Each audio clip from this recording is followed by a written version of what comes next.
boy band. Thank you so much.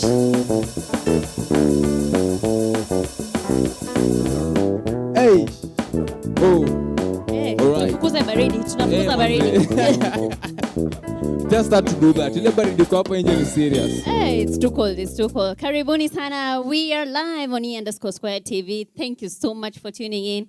If you haven't joined, you haven't shared with your friends, your relatives, your neighbors, even enemies, Yeah, that we are live, please do that right now. Share. Yeah, hii show ni ya kila mtu manze, si tutambui. Na kama utaki kuwatch, chunga tusikufinye.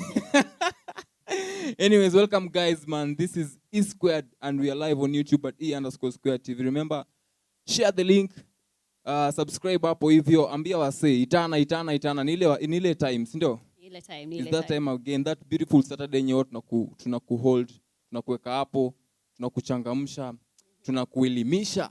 Kabisa. Kwanza hapo sasa. Hapo kwanza. Elimisha. Elimu muhimu, sindio? Bila school fees. Free of charge. We got you covered. Sindio? Yeah, that's true. Yeah, man. Mambo poa. Niko fiti sana manzi. How are you? Good. How has your week been? My week has been okay. Si busy sana, but fine. Yeah. Tutakuwa na so much wiki manzi. Unajua rap battle limetuacha na hangover manzi. Last week ilikuwa crazy but sasa hii wiki imekuwa chill. Mlikuwa tu ni hangover ya hiyo mna let it simmer. Sasa tunaitimiza tu kiasi. Tukijua inakuwa ni aje, ndio? Yeah. Au uko aje? Mimi nimekuwa tu nikikula baridi my friends.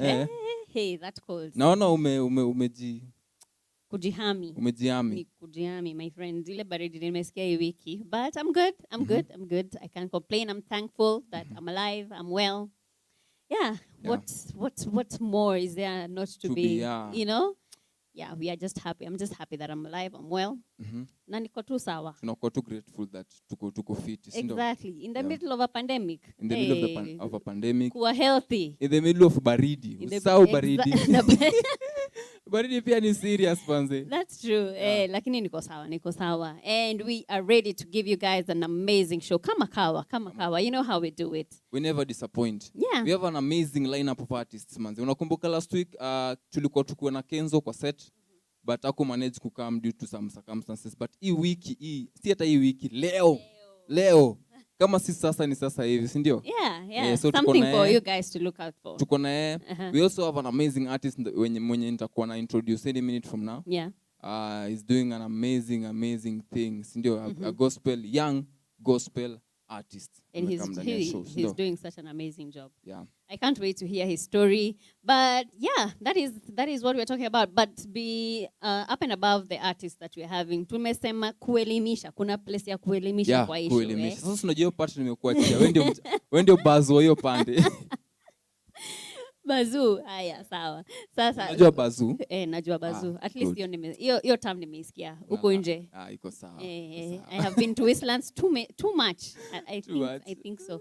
Anyway, going along with the conversations we've been having this month, tunaongelea juu ya how our youth and how we participate in the electoral process. Tunajua tunaingia kwa period ya elections. Yeah.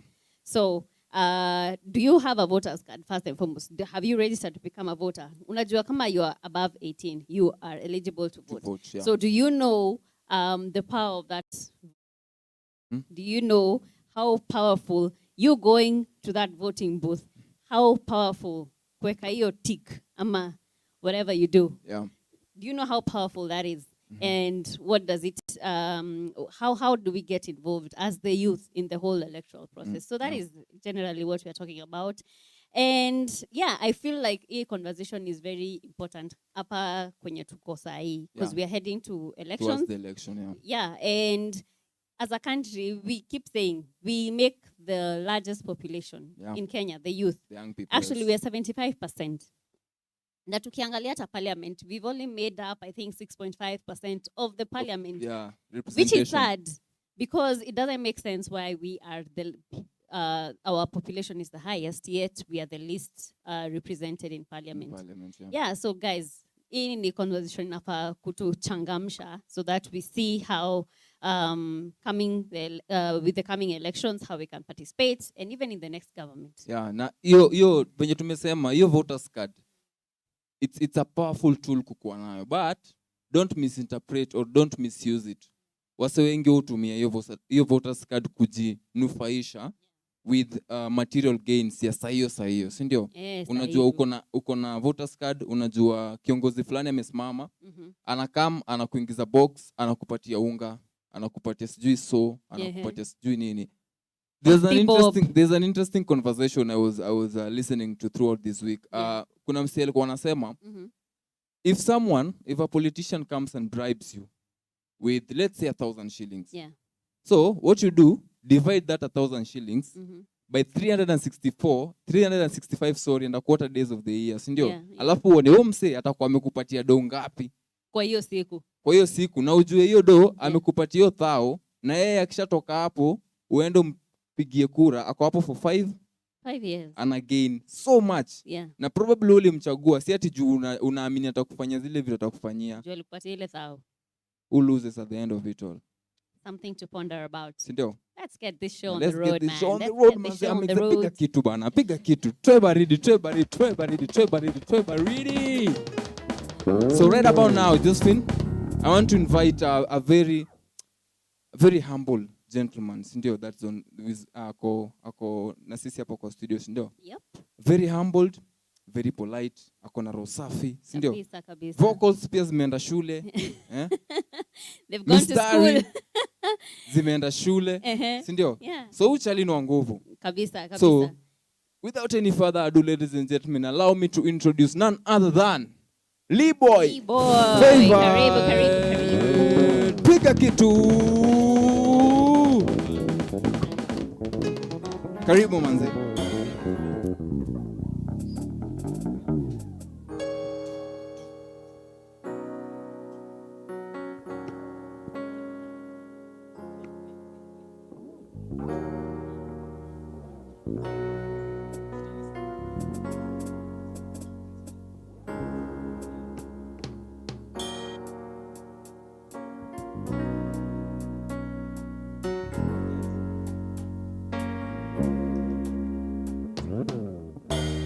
Mina omba kila siku dadu nipe na subira. Sometimes nikikosa mi hushikwa na hasira.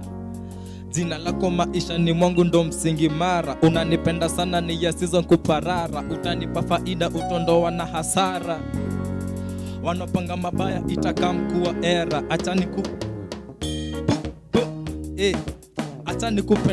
Acha nikupenda juu sitaki kukukera jo. Wamenisema eti mi ni fukara na time imefika ya kuondoa hasara. Mina omba unibless, nimechoka kuwa poor. Sometimes mina kosa hadi pia kufua. Lakini forever daddy kwako natulia. Unanipa furaha kila siku maishani.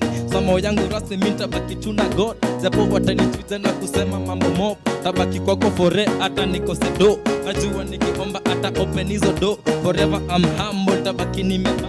Forever niku please do staki kukubo. I love you. Nakupenda sana Rabana kwa kunipa hii talanta. Penzi lako kwangu la maana. I love you. Nakupenda sana Rabana kwa kunipa hii talanta. Penzi lako kwangu la maana.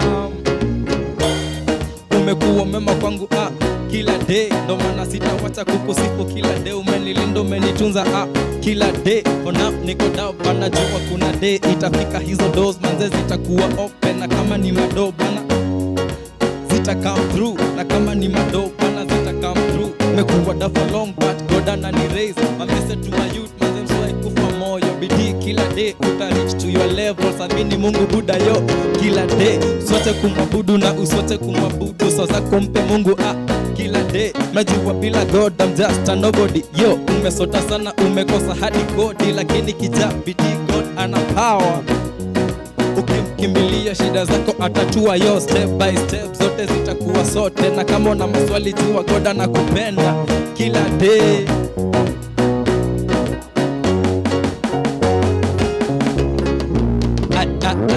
I love you. Nakupenda sana Rabana kwa kunipa hii talanta. Penzi lako kwangu la maana. I love you. Nakupenda sana Rabana kwa kunipa hii talanta. Penzi lako kwangu la maana. za ndio hood pale pale fatanyayo katungo mada youth bana jondo mtindo God came through kila kitu ikawa shwari mifupelo kauka ikakuwa hai atima youth kuokoka na kuwacha vutangwai na kama sio God bana singekuwa hapa. I love you nakupenda sana Rabana kwa kunipa hii talanta penzi lako kwangu la maana. I love you nakupenda sana Rabana kwa kunipa hii talanta penzi lako kwangu la maana.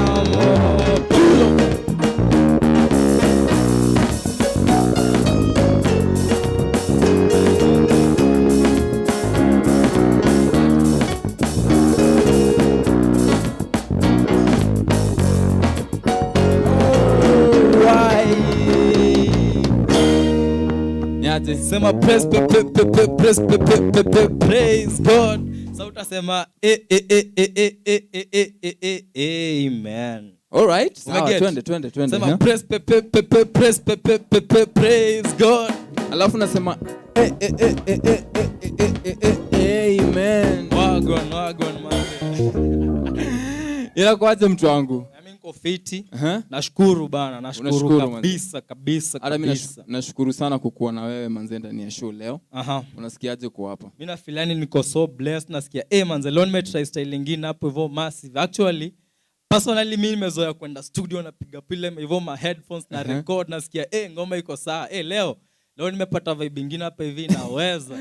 Leo nipiga live. Nimepiga live manze ni kali. Ushapiga live before tena? Sijaipiga live before, lakini nimependa hiyo experience. Big up sana Black Boy Band, si ndio? Big up sana. Hao wazito. So manze, tuambie, hebu kwanza jintroduce kwa wale wasio kujui, si ndio? Manze, so wale wasio wanijui maybe unanicheki for the very first time. Ama labda ushainisikia lakini hujainiona. Manze ndio huyu mimi naitwa LEEBWOY favored music. So ukini search Facebook una search LEEBWOY.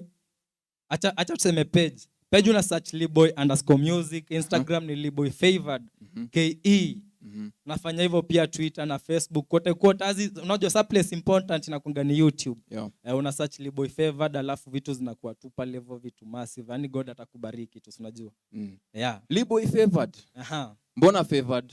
Favored ilitoka wapi? Favored unajua favored ni ile unajua ukidescribe favor ni ile kitu inapeningi like among many unakuanga na kibali fulani yenye God anakuanga amekupatia. So among us wengi unajua mimi nimelelewa mtaa na mtaa ni ghetto. So ile kulelewa ghetto unajua ghetto kuna kuanga na zile ma mentality ati au ukiwa umegrow ghetto lazima utumie sijui nini, lazima ukae sijui aje unajua. So among us wote kuna venye God alinifavor. Sikukuwa kama hao like God alinitoa hapo nikiwa different. So ndo maana mimi naitwa LEEBWOY favored. Yaani niko na kibali ya God ndani yangu unajua. So LEEBWOY umekuwa in music for how long? Sasa hii ndo mwaka wangu ya pili. Na experience so far inakupelekaje muziki? So far so good.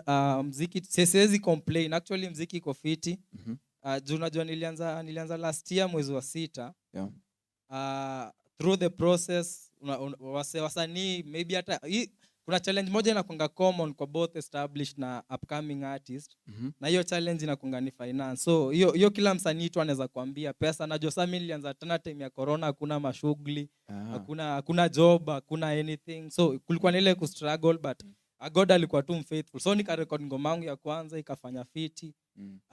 To an extent nilianza muziki mwezi wa 6 last year.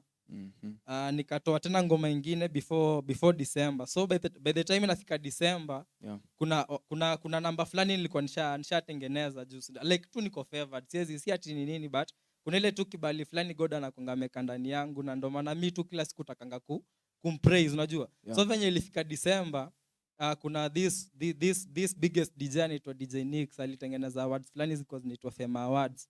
So unapata God alinifavor nikawin promising male artist of the year the same year. Amazing. December. Amazing. So umekuja kwa industry, you only 2 years in the industry. Hata sijamaliza mwaka. Hata hujamaliza ndio unaelekea, si ndio? But already ushashinda award.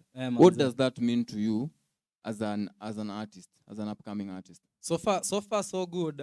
Mimi personally hata unajua kufanya mimi kunominatiwa kwa hizo awards. Niliona God juu sikuwa surprised because nilijua God as long as God anaishi unajua. Yeah.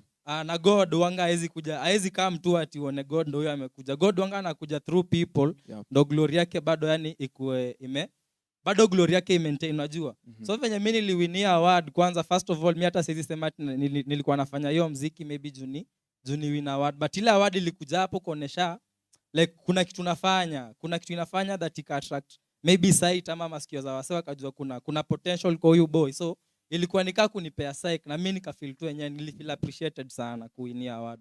Okay, so as a young artist mwenye amechoose ku venture into gospel music, there's so much negativity, if for lack of a better word, there's so much negativity in the gospel industry. Kuna wasanii wenye wana claim that squeeze hakuna ile support yenye artist wanapatiwa, na imekuwa ni artist waimbi ku glorify God, ndio wanaimba for money. Is that true? From mimi na hizo miezi kiasi nimekaa kwa industry. Unajua muziki either tuseme either secular ama gospel inategemea na ile mentality mtu ako nayo kwa akili yake unajua. Juu kuna kwanga na different genres zenye msanii anafanya, na sisi wote tukiwekwa categories wote tunakuwa ni wasanii unajua. So from my own perspective nikiweza narrate story ama nikibrief your statement yako ni mtu akikuja kwa hii kitu unajua, kwanza sana si wenye tunafanya gospel tukikuja ngapa hivi kufanya muziki. Mimi personally kitu ilinileta nile nilikuwa na feel niko na hiyo talent. Na nilikuwa pia na passion unajua. Na nilijua pia nikiimbia God juu unajua pia kiasi kuna vile tumesoma Bible, na Bible inasemanga ukisik glory as in ukisik face ya God kwanza, hizo vitu zingine wanga anakupatia. So unapata wase wa gospel mostly wanga wanatoroka from seeking God, like wanaimba tu lakini deep their heart hata wanajua like hawafanyi vitu zina please God.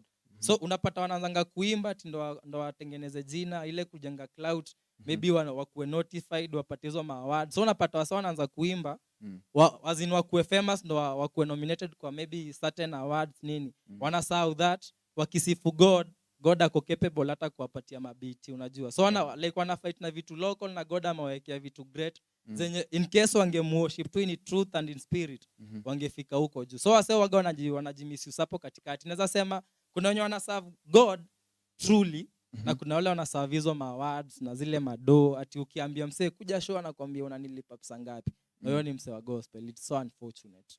So as an artist, umesema all those things that you ongelea, remember this is Eastlands Expressions and we are live on almost YouTube at all young gospel TV. artists usema. You can also talk, but you individually, what sets you apart?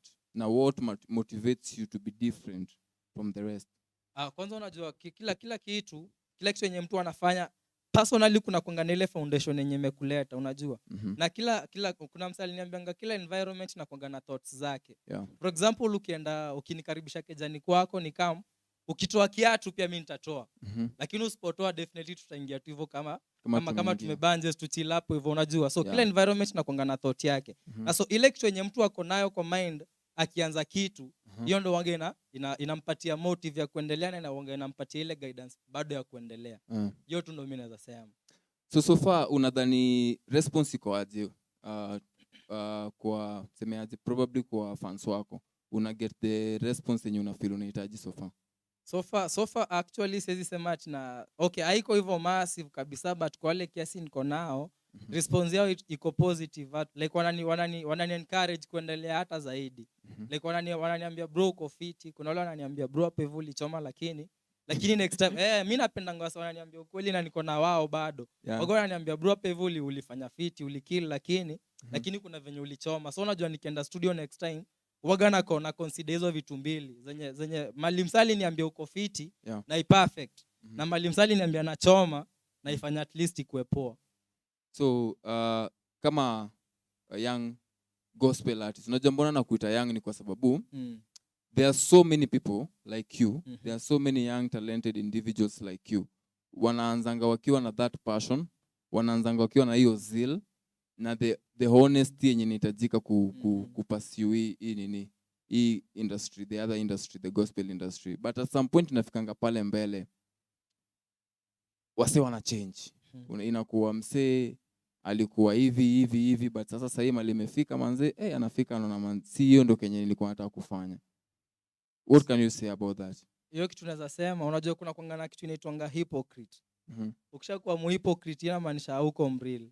Na from experience ama from venye msee anatokelezea mbele ya msee, unaweza tell hata wewe uko na mabeshte wengi, na from those few wale many friends uko nao, you can simply describe, useme huyu atakani beshte yangu manze, huyu kuna vena namuonea, huyu namcheki hayuko fiti huyu. So wale wanaanzanga na gospel wakiwa na moto sana, alafu wanafika place ati wana divert venye umesema, si ndio?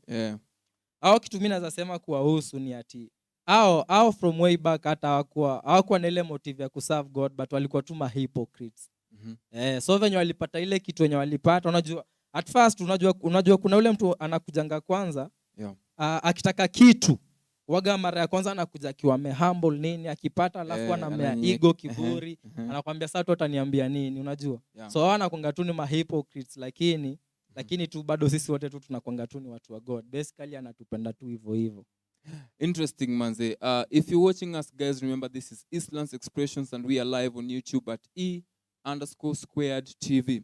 Remember you can also interact with us through our socials, that is on Instagram and Twitter at E_squared KE, and on Facebook at Eastlands Expressions. Tuambie manze, unawatch kutoka wapi?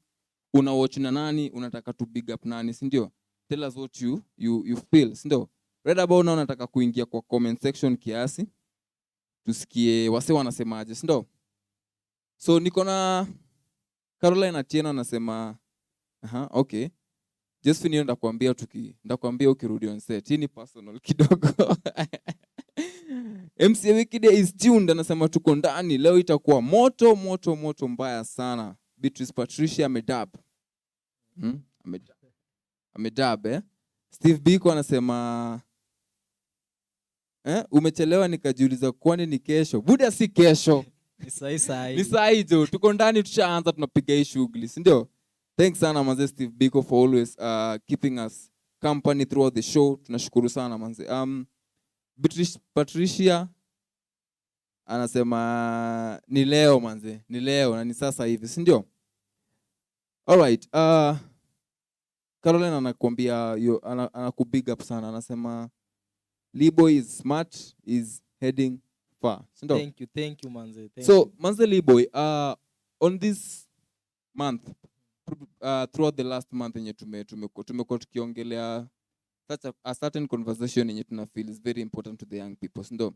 Tumekuwa tukiongelea the role of the young people in governance, ndio? Na specifically sasa tunaongelea the importance of a young person kukuwa involved in the electoral process, kujua about the electoral process, why what tuna vote, is it important to us young people, ndio? First of all, wewe I believe you are registered voters, ndio?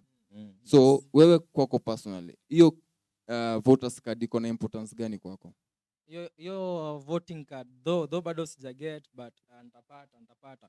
So nikiweza sema kuhusu hiyo voting card, hiyo voting card inakusaidia wewe as a youth individually kuchoose wale leaders wenye unataka, wale leaders unafeel wako na impact fulani kwa society, like wakifika pale hivyo kwa government, zile vitu zenye unafeel ziko bado na insufficiencies, watakama alafu watazifanya fiti. Unlike ukiwa hauna, unajua utakuwa hauna, hawezi nominatiwa ule leader mwenye unataka enda kugovern, utanominatiwa, unajua. Acha niseme hivyo tu, wagetwa na rada.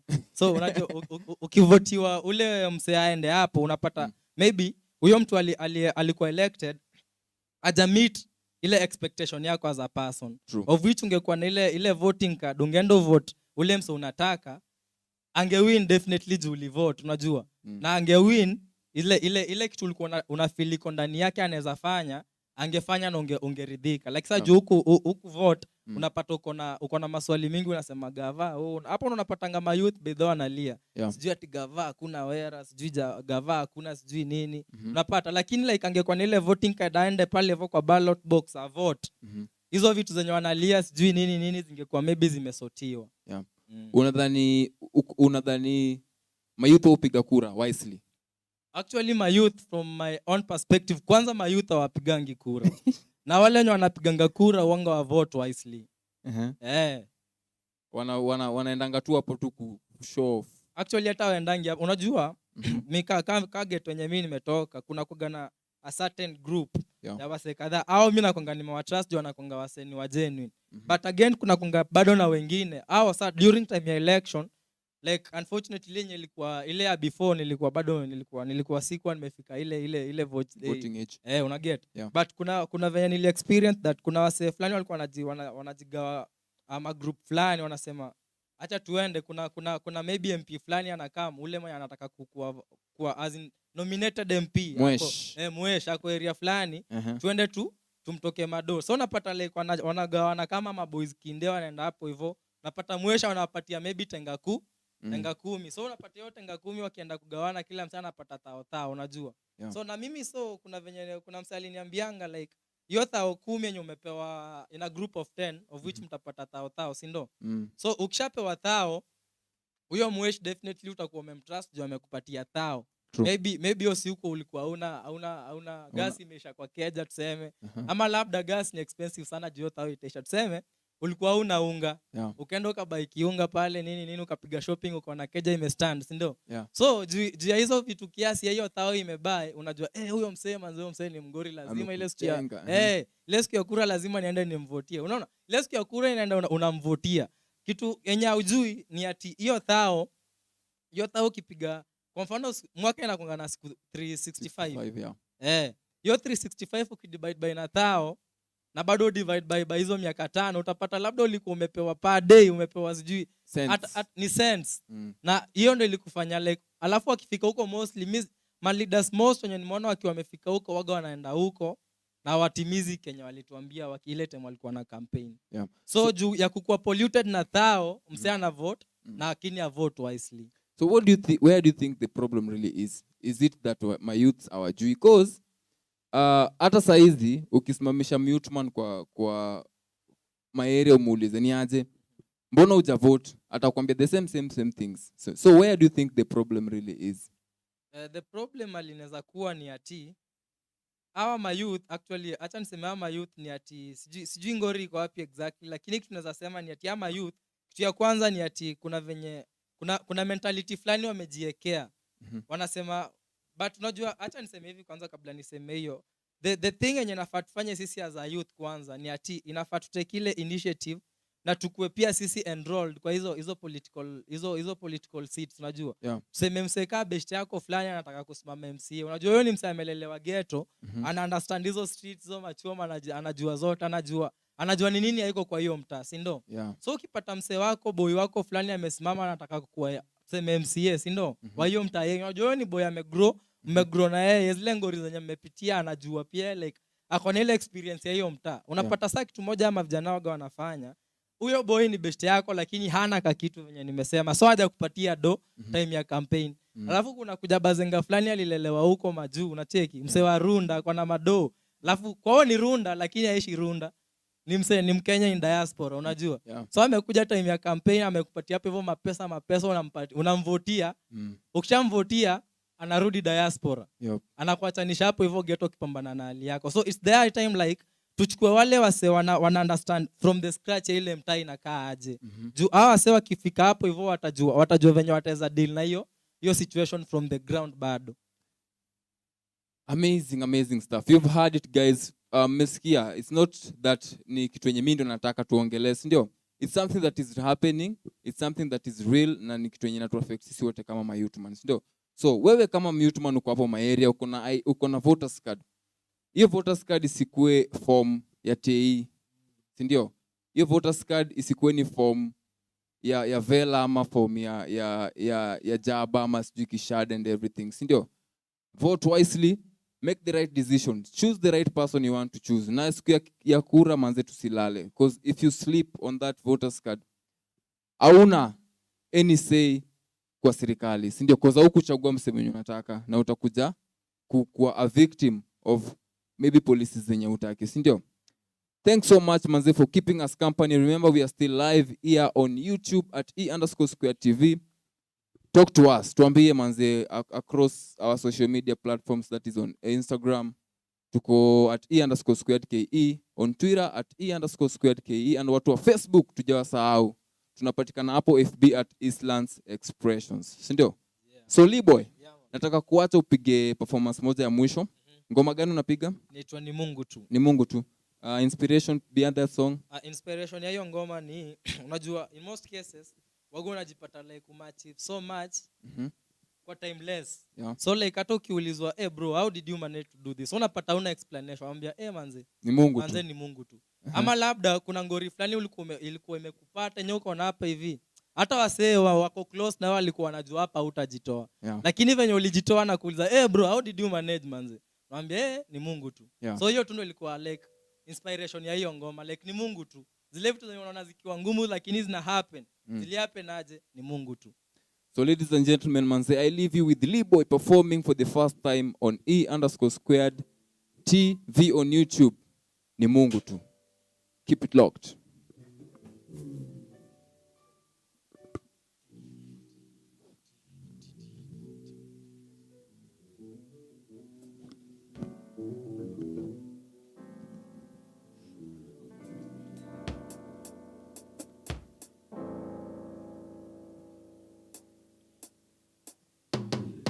Ni Mungu tu, ni Mungu tu, ni Yesu tu, ni Yesu tu. Kama siyo Yesu mimi ningeitwa nani? Ni Mungu tu, ni Mungu tu, ni Yesu tu, ni Yesu tu, ni Mungu tu, ni Mungu tu. Kama siyo Yesu mimi ningeitwa nani? Ukicheki nikishine buda boss you ni God. Ukicheki niko hapa na nijua tu ni Mungu. Likuwa pale down, life ilikuwa so hard, alinitoa pala kanilive so high. Kufika this far, buda si kwa uwezo wangu, imegharimu nguvu na mkono wake Mungu. Alinicheki pale ghetto buda bila pesa. Wase walinicheka walisema mambo mob, lakini sikujali nilijua nina God. Today God will come jo, aka change story from grass to grass. Take God na nilift yo. Nilikuwa pale ghetto walinita mwizi, lakini leo hii jo neema inatosha.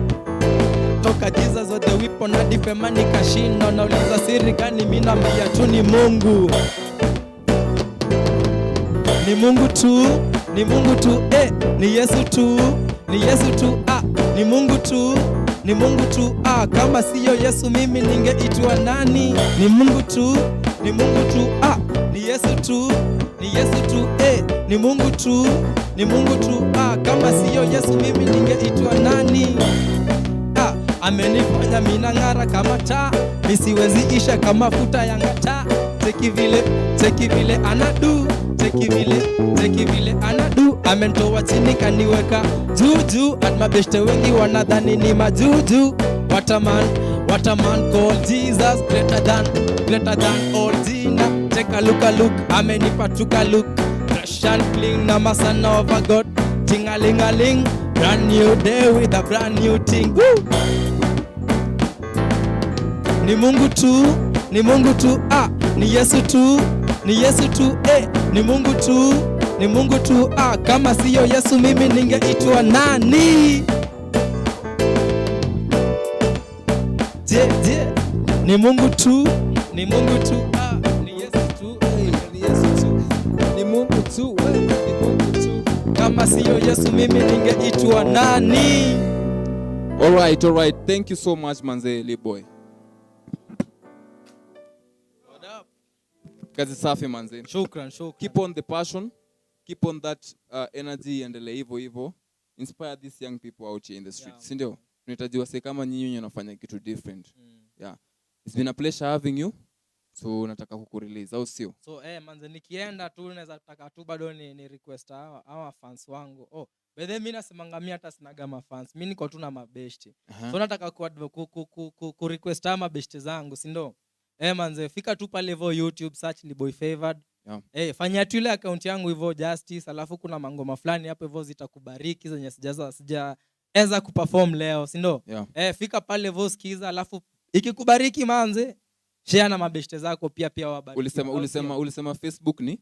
Facebook ni LEEBWOY Music, hiyo ni page, lakini kama unataka kunitumia friend request utatuma LEEBWOY Favored KE. Instagram LEEBWOY Favored _KE. YouTube LEEBWOY Favored _KE. Exactly manze. Yeah manze, so afanye hivyo alafu tutakuwa tumebarikiwa pamoja au sio? Shukran. So mimi nimeshukuru sana kukuwa hapa. Pleasure bro. All the best. Yeah. Yo, that was LEEBWOY Favored manze performing here manze for the very first time. This is how we do it each and every Saturday manze. Kama una to join saa easy, tunakupeleka na mtaratara, tunakukeep company manze. This is the place to be each and every Saturday from 2 to 4 p.m. We give you nothing but the best of entertainment, nothing but the best of information, sindio? Tukupeleka na riengo of whatever is going on the streets, sindio? So saizi nataka ku-invite my co-host back, the beautiful Josephine, sindio? So akikaa manze, endelea kutuongelesha on social media, tuambie manze unatuochukiwa wapi, tuambie unawatch na nani, unataka kubig up nani, unataka kutumia nani salamu. Wewe tuambie tu venye unadai. Venye wanafikiria show inaendelea, sindio? You know. Na tumesahau manze kuambia na hashtag. Oh, hata kusema. Tukuambiana man. Tukuambiana man. Okay, our bad guys. We're using the hashtag I am government. Yeah. I am government. I am government. Na vile tu ina sound I am government. In short kwa Kiswahili, mimi ndio serikali, si ndio? By that tunamaanisha you have a say in whatever is going on kwa governments, si ndio? You have a say, you are an oversight. You have the role of oversight, si ndio? Kuangalia nini na happen, kujua kunaendaje, mbona kunaenda hivi na mbona kuendi hivi, si ndio? Unaweza uliza maswali. It's your right by the way, si ati unauliza ukiwa umejificha ati. Mbona? Demand. Si ndio? Juzi last Saturday tulikuwa hapa na KG's Heavyweight. Alikuwa anasema chant that hiyo ndio lugha ya street, kuchant. Ndio. I loved chenye alikuwa anasema, and he was very convicted in vitu my youth wanafaa kuwa wanafanya pale kwa ground. And if you guys didn't watch that interview, enda pale YouTube _square TV utapata interview ya KG's Heavyweight. Last Saturday he talked a lot about how you as a youth can participate in government processes, in to make sure umeweka watu wenye wako in authority accountable to what they are doing. So tunaendaje saizi kutoka hapa? Said now tumefanya entertainment kidogo, so tunataka ku break kidogo and get serious. Just for a little bit, not long. Just for a little bit. Just for a little bit. Alafu tuongee juu story how youth can participate in the electoral process. Lakini tulienda pale mtaani tukapata views moja mbili. You know, watu wengi husema ati my youth siku hizi hawavote, hawataki kuvote. We don't want to say that ni sisi tunasema. So guys, watch this mtaani and let's hear what people on the ground are saying about voting and what they think about how the youth are participating in the electoral process. Check this out. I'll be back.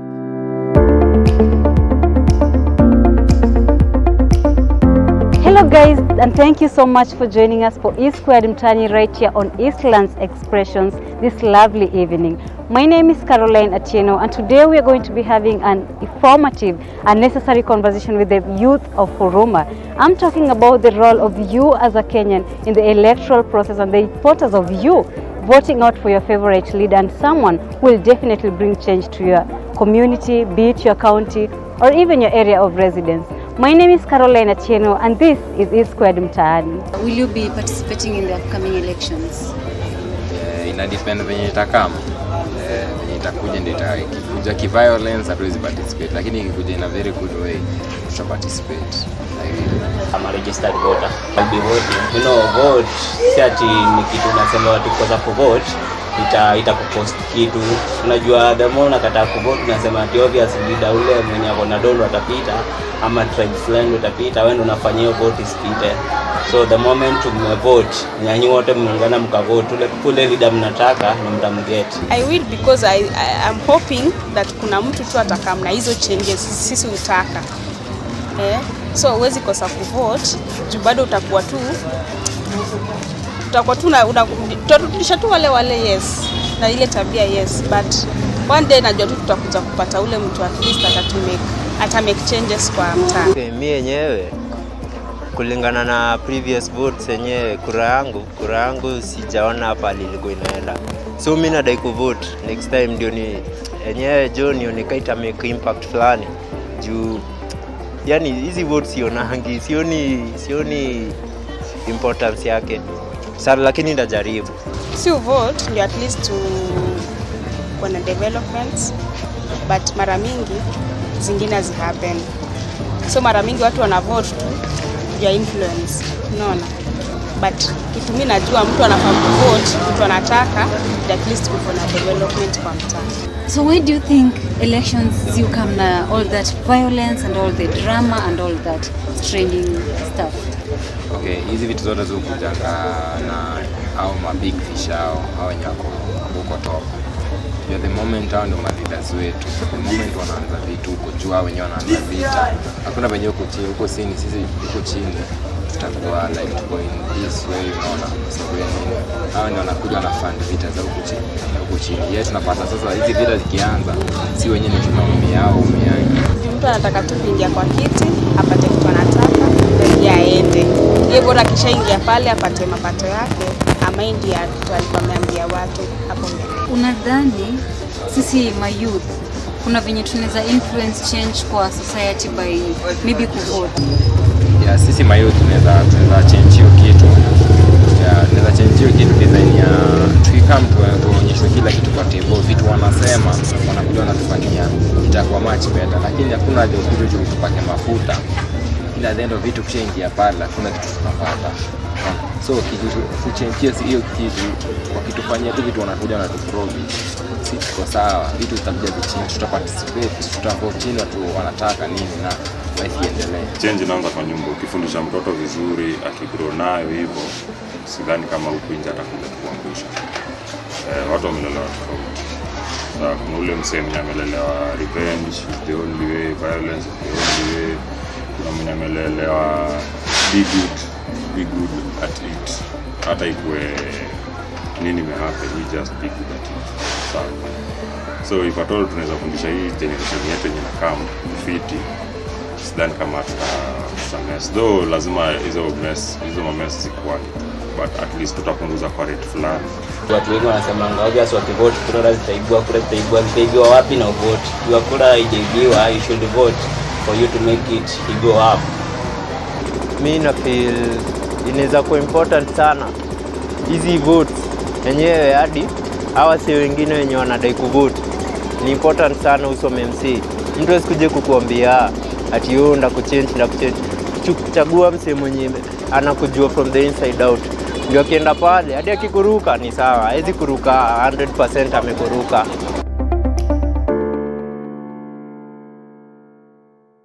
Okay, thank you so much, Carol, for that mtaani and yeah, the views that you guys have given out there in the field. Asanteni sana for each and every one of you who participate in our mtaanis. It's a chance for us to go out there and hear your views right here on E Squared, because I mean we don't want to be saying that my youth wanasema. We want it to come from you. That is why we have this segment called Mtaani. And yeah, we are continuing with this conversation about how the youth can participate in the electoral process. And today I am joined by Kelvin OSIDO. Karibu sana. Kelvin is the Executive Director, County Governance Watch, and he's going to be talking to us about this very interesting conversation. And yeah, we want to find out a lot more about what County Governance Watch does. So welcome to E Squared, Kelvin. Asante sana, Josephine. Thank you for honoring our invite. I am very, very excited to be here, and I came in, I listened to young people's voices, the Yeah. Mtaani segment. Yeah. I was dancing the other side. Oh. I was having fun. Yeah. Yeah. Yeah, we hope to educate and entertain as Correct. well. Yeah, And also so that inform. Yeah, and inform. Yeah, sure. so that by the time someone is leaving our platform, they feel that they have gained something. They've Correct. not just come for entertainment. Correct. So let us just get right into it. I've introduced you as the Executive Director, County Governance Watch. Maybe that is where we want to start. What do you guys do at County Governance Watch? So as the name suggests, County Governance Watch watches over county governments. So we are more or Literally. less like the public eye, the citizen's voice Yeah. when it comes to issues of governance. And this is purely based on our devolved governments. So that's the county governments. where we provide solutions for socio-economic and social development, including the politics of how governments are run and how governance systems are being sustained at the county level. So we have programs that bear on the budget process. We have programs that bear on the elections, how people get into offices and ultimately get elected to exercise service delivery. Yeah. We have programs that bear on public participation processes, where we have what we call the Governors Roundtable, which is a platform that where we ask governors and the county governments to sit with the citizens and listen to them in terms of how the issues, for instance, like the County Integrated Development Plan, the CIDP, the budget processes are being done, and ultimately how the feedback of citizens are being captured by governments. And we do this through a tool which we call the County Governance Index, which assesses levels of performance for county governments on health, education, agriculture, water, and infrastructure. Okay. Yes. All right, that's a lot. That's We a try. lot. When was this organization started? 20th of April 2015. Okay. Just immediately after the devolved government system in 2013. Yeah. Then we, of course, are registered as an NGO. So we had almost 1 year doing the legal processes of registration, the vetting by the NGO board, and ultimately being certified to be able to exercise on the soil of what is called the Republic of Kenya. Okay. Yeah. Seeing as you formed these institutions immediately after the devolved government started coming into form. Yes. Why did you feel strongly there is a need for someone to be the eye, to actually keep an eye on what the county governments are doing? What motivated, influenced the formation of CJW? What motivated the formation and more or less inspired us to come up with this particular platform is the space of young people, because we were looking at how governments have been run before. I remember that before devolution came into force following the promulgation of the Constitution of Kenya 2010, we used to have local governments. And if you interacted with, for example, councillors, that time they were called councillors, Makanjo, yeah? Yeah. Most of them were never young people. True. Walikuanga ni wazee, wale wa kitambo sana, like you were told They were councillors, so and elders. They so. were more so like elders. Exactly. Yeah. So even the manner in which they were engaging on governance issues was so opaque to young people. So we said, why not consider a platform where young people and the general citizens can engage with their leaders. I remember that these leaders are not just people who sit and make policies. One thing that happened with our constitution is that devolution also provided spaces for people to exercise governance through public participation, where you also engage with your leaders. You sit and you tell them, hatutaki tangi za maji, tunataka mchimbe maji.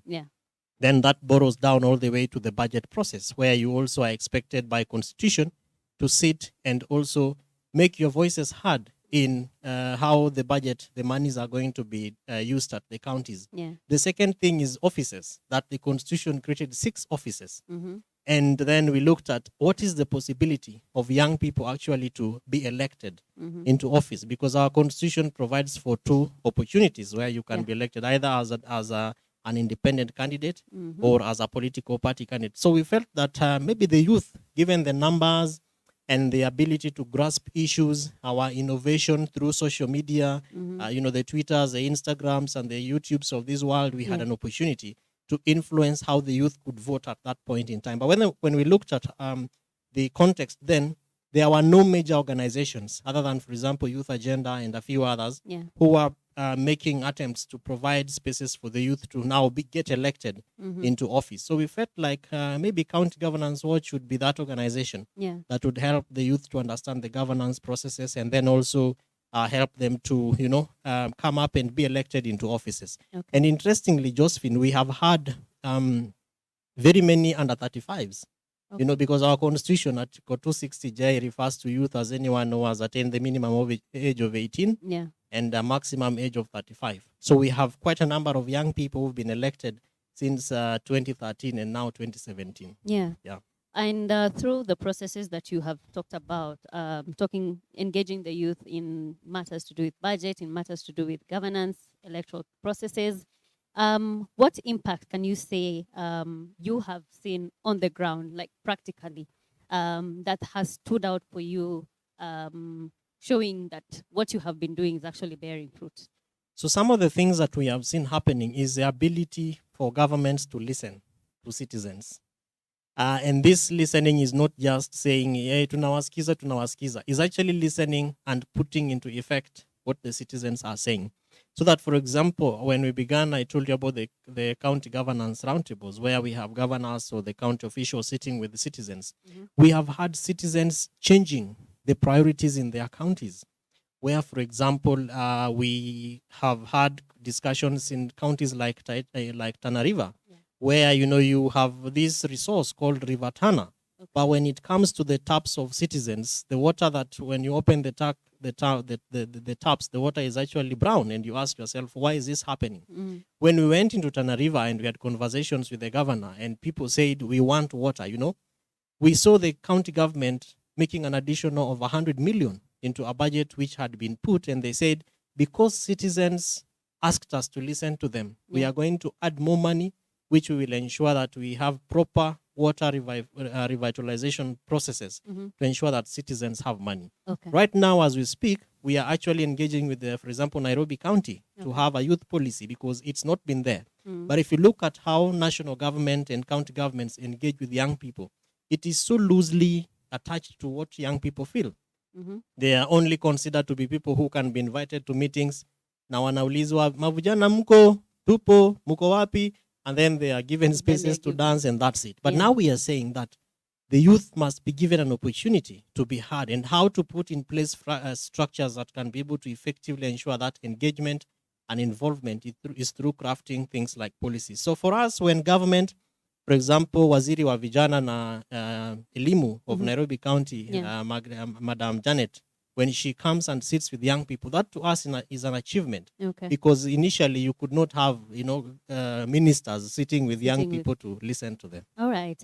That's commendable what you're doing. Thank you. I would like to ask, when you're having those roundtables and when you're having programs that need engagement with the youth, how do you make sure that the biggest population is the youth, or what's the criteria in getting that youth engagement with these leaders? So yes, we have a criteria of engaging with our leaders and ensuring that young people are involved and engaged. Yeah. And one of the criteria that we use is basically our manuals. That County Governance Watch has what is called a gender equity and social inclusion policy. Okay. And that therefore ensures that for any activities that we are running, we have the bare minimums of citizens represented. So for instance, if we are asking for 30 participants, we ensure that 10 of them are youth, that 10 of them are women, and that 10 of them are persons with disabilities. Okay. And then number 2 is that if it is a youth event, we allow the youth to run it. The MC or the master of ceremony or the moderator becomes a youth. If it is about documents that we want to write, for instance, memoranda or petitions, we ensure that the youth voices is actually mainstreamed in that particular issue. And then the second thing is, of course, resources.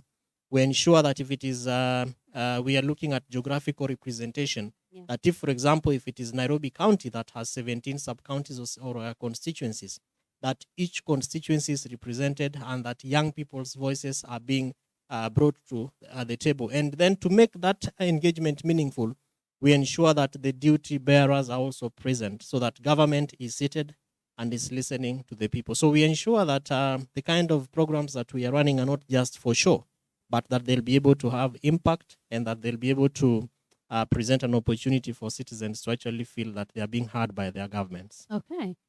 All right. Actually, I must commend you guys for what you're doing, and I hope that this can be replicated by other organizations that claim to be to be representing the youth and trying to engage them in politics and socioeconomic matters of this country. You have engaged with a lot of youth through the work that you have done, and we have been saying here the youth make like 75% of this country, yeah, but yet they're only like 6.5% in parliament. Yeah. Why is it that a big number of them are out of politics? What keeps people like us out of politics? You have engaged with them, so you must have some. Indeed, we have actually done a research on engagement and representation, and we realize that sometimes the kind of presentation that we have for our politics in this country is not the progressive, positive kind of politics. A lot of what we see happening is this very angry, negative presentation of politics that makes it therefore look like, I'm sure you've heard about this saying, politics is a dirty game. Very true. That what we have seen being done is that the youth are being told politics is dirty and that it's not yet your time. You have to wait. But you rightfully mentioned the statistics. Yeah. You know, in 2017, IEBC registered 19.6 million voters. The youth who are part of the 19.6 were 9.9 million. That is between 18 to 35. That's a very huge number. Do you know the most interesting thing, Josephine, is that the president who was declared to have won did not get more than 7 million votes.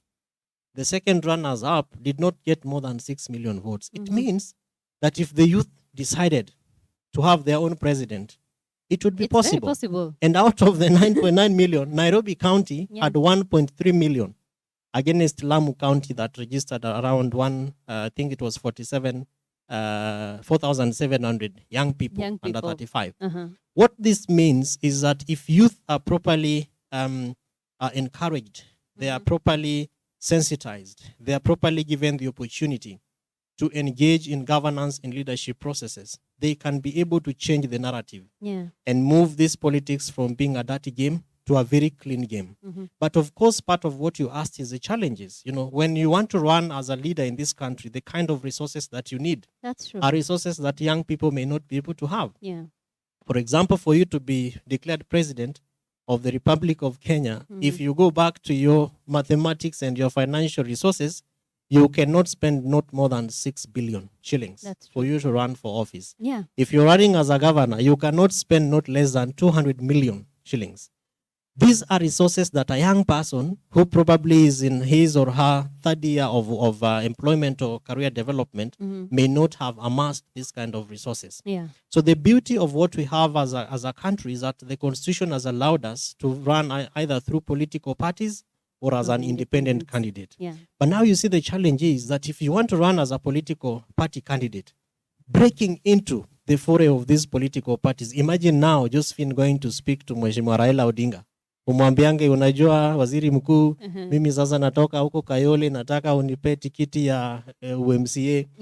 By the time the people who've been there in Kayole listen to you and consider you as a formidable candidate of that party or whichever political party, it will take you years, you know? And those are some of the challenges that we are seeing that young people are facing, breaking through these political parties. How do we break through I've heard them called the glass walls, you know, of the challenges that we are facing? We must make that deliberate decision as young people to begin to gain interest, you know? And once we have gained interest first. Exactly. Then passion. What is it that you want to do with that position? Passion. Do you have an agenda? You know? What are the challenges facing the people that you want to represent? Can you be able to be that leader? So what is leadership to you?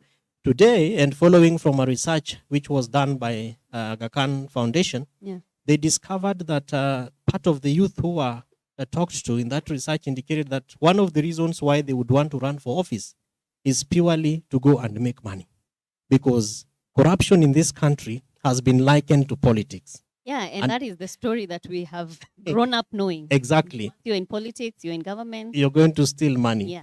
And those are narratives that young people can be able to change. Because like right now, Josephine, we are talking about COVID-19 and see the kind of innovations that the youth of Kenya have come up with. If we just changed what we have done with COVID-19 to begin to do it with our politics, I am sure they'll be asking themselves, wait a minute, where are these change agents coming from? That's true. And that means that we can be the change makers to begin to have positive conversations towards changing this country. Remember that as we project for 2022 elections, IEBC is projecting almost 5.2 new voters. It means that by the Million. time 5.2 million Yes. new voters New into voters. the next election. Yeah. It means that these people have never voted before. What kind of language do we want to present to them? If the youth organized around the 5.2 using social media, it means that we can actually pick our own senators, youth senators. That's we true. can identify people as our own MCAs and propel them to run for office. And when we decide to have our own candidates, Josephine, it means that we will not even be pushed back by money. Yeah. Because we can voluntarily say, Mimi sitaki unihonge, I like your manifesto, I like your agenda. And by the way, the people we have had there before have not been the change agents because they have not probably brought in any new things and even listened to us. And then in addition to that is also holding these leaders accountable. Because the Constitution has given us the power to be able to hold them accountable through different mechanisms. Yeah. But when it comes to the actual service delivery mechanisms, there is a huge gap because leaders are not reached. Sometimes you elect them, the moment they are sworn in, they change their numbers. You know, wananunua simu zingine, they move even, even residences. Yeah, they move yes. from this place to the other place, and they are never reached. But when we choose as leaders to begin to have our own people that we have, identified, built up together, and positioned them into those leadership positions, where then decisions are being made, resources are being shared, we are sure that there are people we can call and tell them, boss, ukiwa hapo bungeni, ayo yenye unasema sio yetu. This is our agenda and this is what we want to do. I would like to throw in a spanner in the works. Do you think Kenyans, as a country, we are ready to have conversations that are driven by the way you've just mentioned, that 5.2 million? We can switch the language around and use even social media to, urge people, this is the kind of leadership we want. Do you think as a country, we are ready to have such a conversation? Like we are going to invite, we are going to have candidate A sponsoring ads on social media, telling us, this is my manifesto, this is what I am bringing to you guys, please vote for me. Do you think as a country we are ready for that? I am convinced that we are ready for that. And it's because our democracy and political development is improving by the day. Yeah. Remember that today, even as we speak, is a Saturday, and just yesterday, Friday, we had the Court of Appeal, discussions happening and the president being discussed in court. Yeah. Kenya, I think we have really grown because in the past, those such conversations, you such wouldn't even conversations dream. would not even get to the point where you That's have true. the president's lawyer arguing about whether the president can do this or do that. Yeah. But today we are having that discussion, not just because of our constitution having given us that power, but it's because we have also grown as a democracy, and is also partly because Kenya is also standing in the global sphere. That there are things happening in Uganda, there are things happening in Tanzania, our neighbors, there are things happening in the US, our partners in the UK and other several countries, including the Danish, governments and Europe and all that.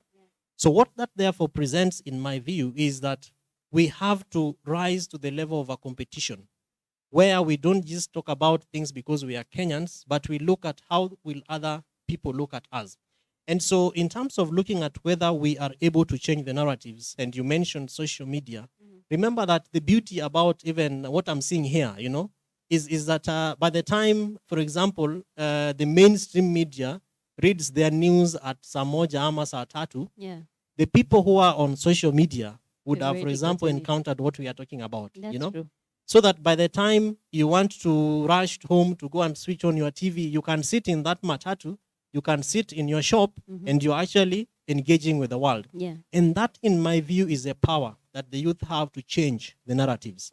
That we can, the same way the politicians spike us to begin and start violence, they have to identify a vocal person, a talkative person, and meet with them in some hall and then tell them, nani akija hapa, mpige makelele kama hivi. We can change that through social media and begin recording voices of sanity on YouTube, begin having positive tweets, positive charts on our social media pages. And that, in my view, is how the youth can be able to change the narrative of what we have had before. And much more fundamentally is also to attach those voices to responsibilities, because we have rights as citizens, but our leaders also have responsibilities. What is their responsibility when it comes to some of the recommendations or actions that we are having? So as youth and as young people, we cannot be left out. And we cannot continue what they call business as usual. It's not business as usual. It cannot continue to be like not that. business as usual Sure. right now. Yeah. Let's move to the electoral process. Do you feel like the youth in this country understand the electoral process? We are gearing up to an election year in this coming year. So do you feel like we as the youth, we understand the electoral process? That is a very big, deep, difficult question. Because, you know, when you stratify youth, we have youth who are informed. So those who are informed will understand the electoral process. Those who are not informed might have a confused understanding.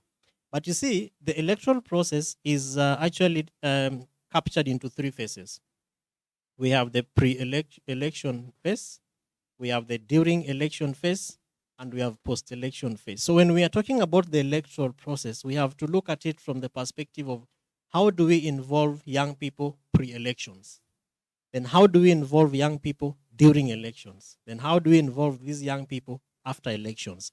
So pre-election, some of the activities that we have that can be able to effectively engage the youth are, for instance, voter education. Things to do with like what we are having right now is a very, very important conversation to me, very close to my heart.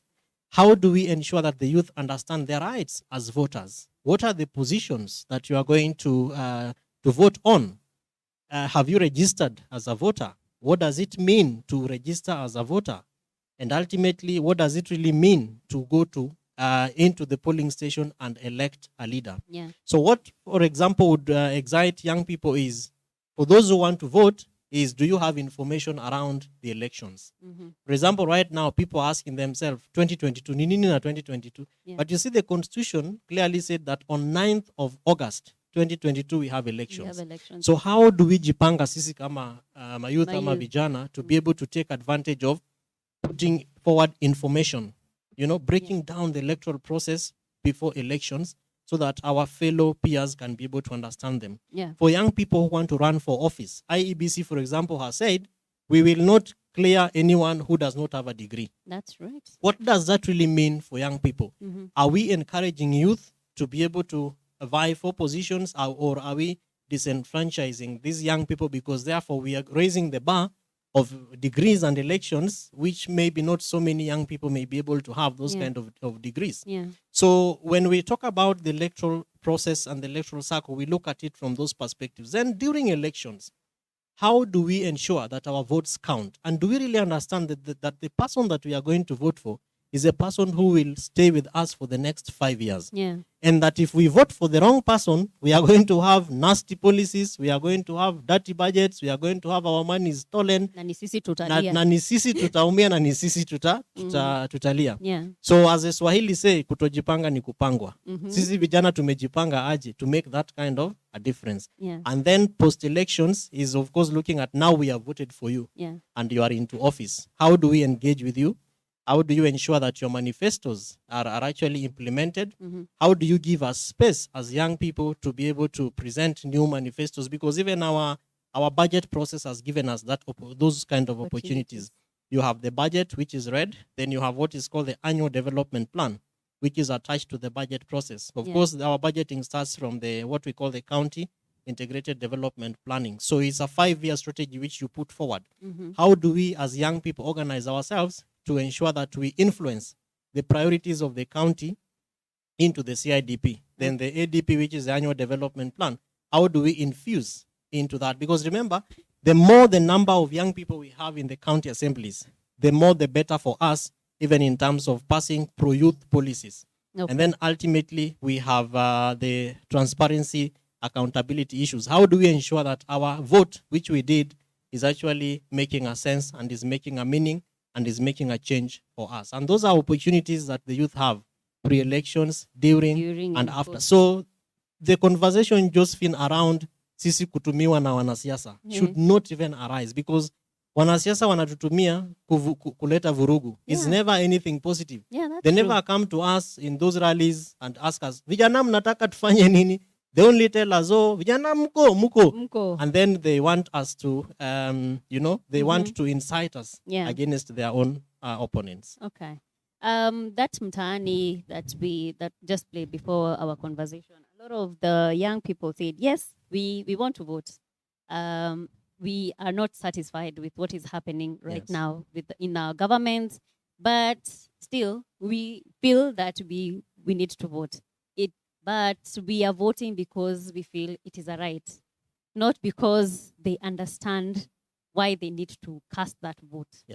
Why they need to cast that ballot. Others know that they need to vote because wameambiwa tunataka suti. Yes, 6 piece. 6 piece. Suti ndio tunaitisha. So mwende nyinyi wote jioni mtapata unga kwa milango zenyu. How do we start changing that story right now? Like now, to make sure that 2022, we are not having these stories being repeated on the ground, and we have a lot more youth empowered to know by the history ya suti hainisaidii mimi.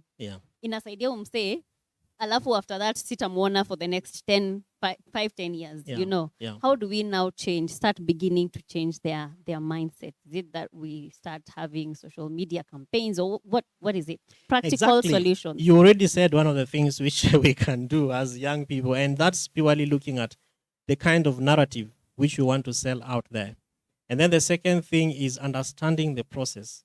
Because if we fail to understand how the strategy towards winning an election and actually being elected, because in Kenya you can win an election, but you are not sworn in. You win and you don't win because don't we know that story? Of course, huku ni tikiti. You win out there and ensure that you also have the ticket. So. Some of the practical solutions, like as County Governance Watch, what we have put together right now is what we call the Aspirants Academy. Okay. And this is an academy aspirants. Of course, I'll be sharing the difference between aspirants and candidates. But what we are doing is on May 30th, we closed a call for applications for anyone who wants to run for office, particularly those who are under 35. Okay. We received 139 applicants. Nationwide. Okay. Almost all the 47 counties, including 4 people from Turkana.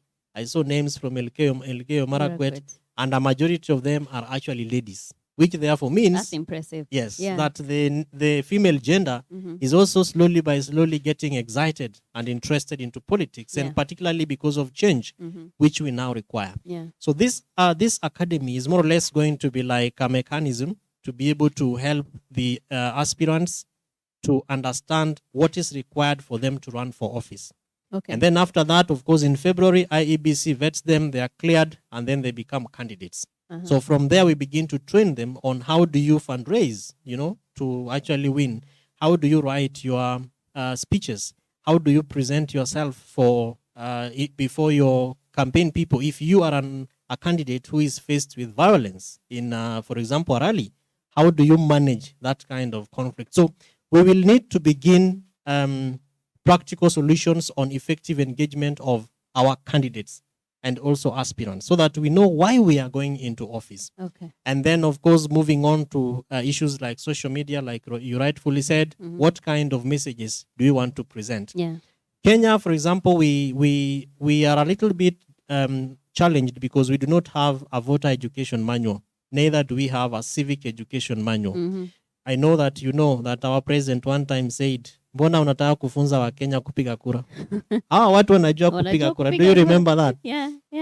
Assumption. Exactly. It is an assumption, which therefore means that when IEBC sets the timelines for elections, which they have already done, we need to ask ourselves, how do we begin a conversation around voter education? Because there is basic information that any voter will have to know. Political parties. When we went into elections in 2017, there were 61 registered political parties. 2 weeks ago, we had a meeting with the Office of the Registrar of Political Parties, and we have now 74 political parties, which means that around 11 or 14 new political parties have been registered. Yeah. And it therefore means that every day there are people who are thinking about registration of political parties. That's true. But you see, if you look at the Constitution and our Political Parties Act, it determines and tells you what you must do to register political parties. A political party, for example, that you must have at least an office in half of the counties. But most of the parties that we have, you know the kind of offices they have. You know, it's only something somewhere in Nairobi. Yeah. And then the other requirement is that you must have at least 2,000 members in at least half of those parties. Oh, is that why that we were saying just the other day, I think 2 weeks ago, there was a conversation on Twitter, everyone posting that they have become registered members of parties they've never had. Yes. Oh, okay. Now everything is coming together. Yes, everything because you know why that is happening is political parties take advantage of our data. You go to an M-Pesa shop, na anakuuliza ID number na pia simu yako, because that is what you need to be registered as a voter or as a member of a political party. And so if political parties identify M-Pesa agents and they go there because of, the desire to want to register people, and they tell them, my sister, unaweza nitolea ka photocopy ya hii pepa nitakupa kama taumbili hivi. And the kind of economic situations that we are living in are very dire and difficult moments. And somebody is like, okay, huyu jamaa alikuja hapa, and because of our young people and the betting kind of attitude that we have, umekuja hapa uka deposit kama 200 bob. And you see you've left very important information. Your name, your phone number, and your ID. Because by law, you cannot transact without those two things. The ID number and your phone number. That is information that is already there. So the political parties will go out and just say, okay, nipatie, then they start submitting these names to the registrar. So as voters and as citizens, it is upon us. It is incumbent upon us to go and verify. And there is also, the Registrar of Political Parties has given us the opportunity to verify, because you either send an SMS or you log into the website of IEBC or RPP, and then you input your details. And if it says that you're a member, please write a letter. They said, please deregister, or just say deregistration from this political party. You have to write a letter. Yes. That is what really is acceptable. Physical. A physical letter. Or you can, I think they have an opportunity to email. Okay. Yeah, the same on the same portal, and then you send it to them. And within 7 days, at most 14 days, they should be able to ensure that you are deregistered. But what that therefore means, Josephine, is that young people have an opportunity.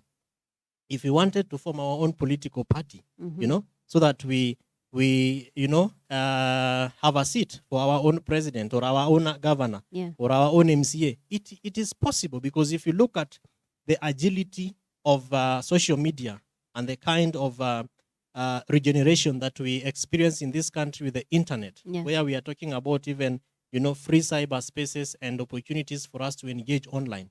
We can have debates. We can have, even vetting of candidates. Plus, we have the numbers. Exactly. What's stopping us? There's nothing that is stopping us. We can have conversations that actually tilt the manner in which young people are being looked at in this. Because as it is right now, a youth is only there to be seen and not to be heard. And sometimes it's to create chaos. Yeah. Only. Sadly. That's very, very sad. And that's why this conversation is very, very important to have at this point that we are heading to the election year. Sure. We can talk forever on this topic. It's very emotive, but I think I want to hear what the people who are watching us are saying. Yes. And I can see a lot of comments over there. Let me get some of the views of what people are saying in a minute. But guys, keep tweeting and sending us your thoughts. Keep sending us your thoughts, your comments, everything. We want to hear what you guys have to say. I can see. All right, Steve, Biko. Oh, okay. I had seen those comments had been read. Jominska Joyce anasema, oh yes, ni Mungu tu. Okay, it's a song that was being performed that time by the artist, by LEEBWOY. Thank you so much, Jominska Joyce. I hope I've read your name right. Miss Sunshine. Sunshine is here enjoying the show. Thank you so much. Send some sunshine, we need it. Unaona venye nimevaa nikaa naenda winter. Nilikuwa na hapo Caroline na comment yako. Caroline is saying, think about the differences in voting based on socioeconomic status. What factors drive those differences? Okay. I hope you've gotten that question. Yes. Okay. Do I respond or you want to read Yes, all of yeah, them? yes. Just continue. That's a very, very important question. And I like the kind of thinking. And that's what really will change this country, the kind of thinking that the youth of Kenya have. You know, in our constitution, Article 43, actually mandates the government to ensure that socioeconomic rights are respected and honored. And those rights basically border on cultural rights, like we respect our cultures. They border on right to health, right to education, right to food, and right to housing.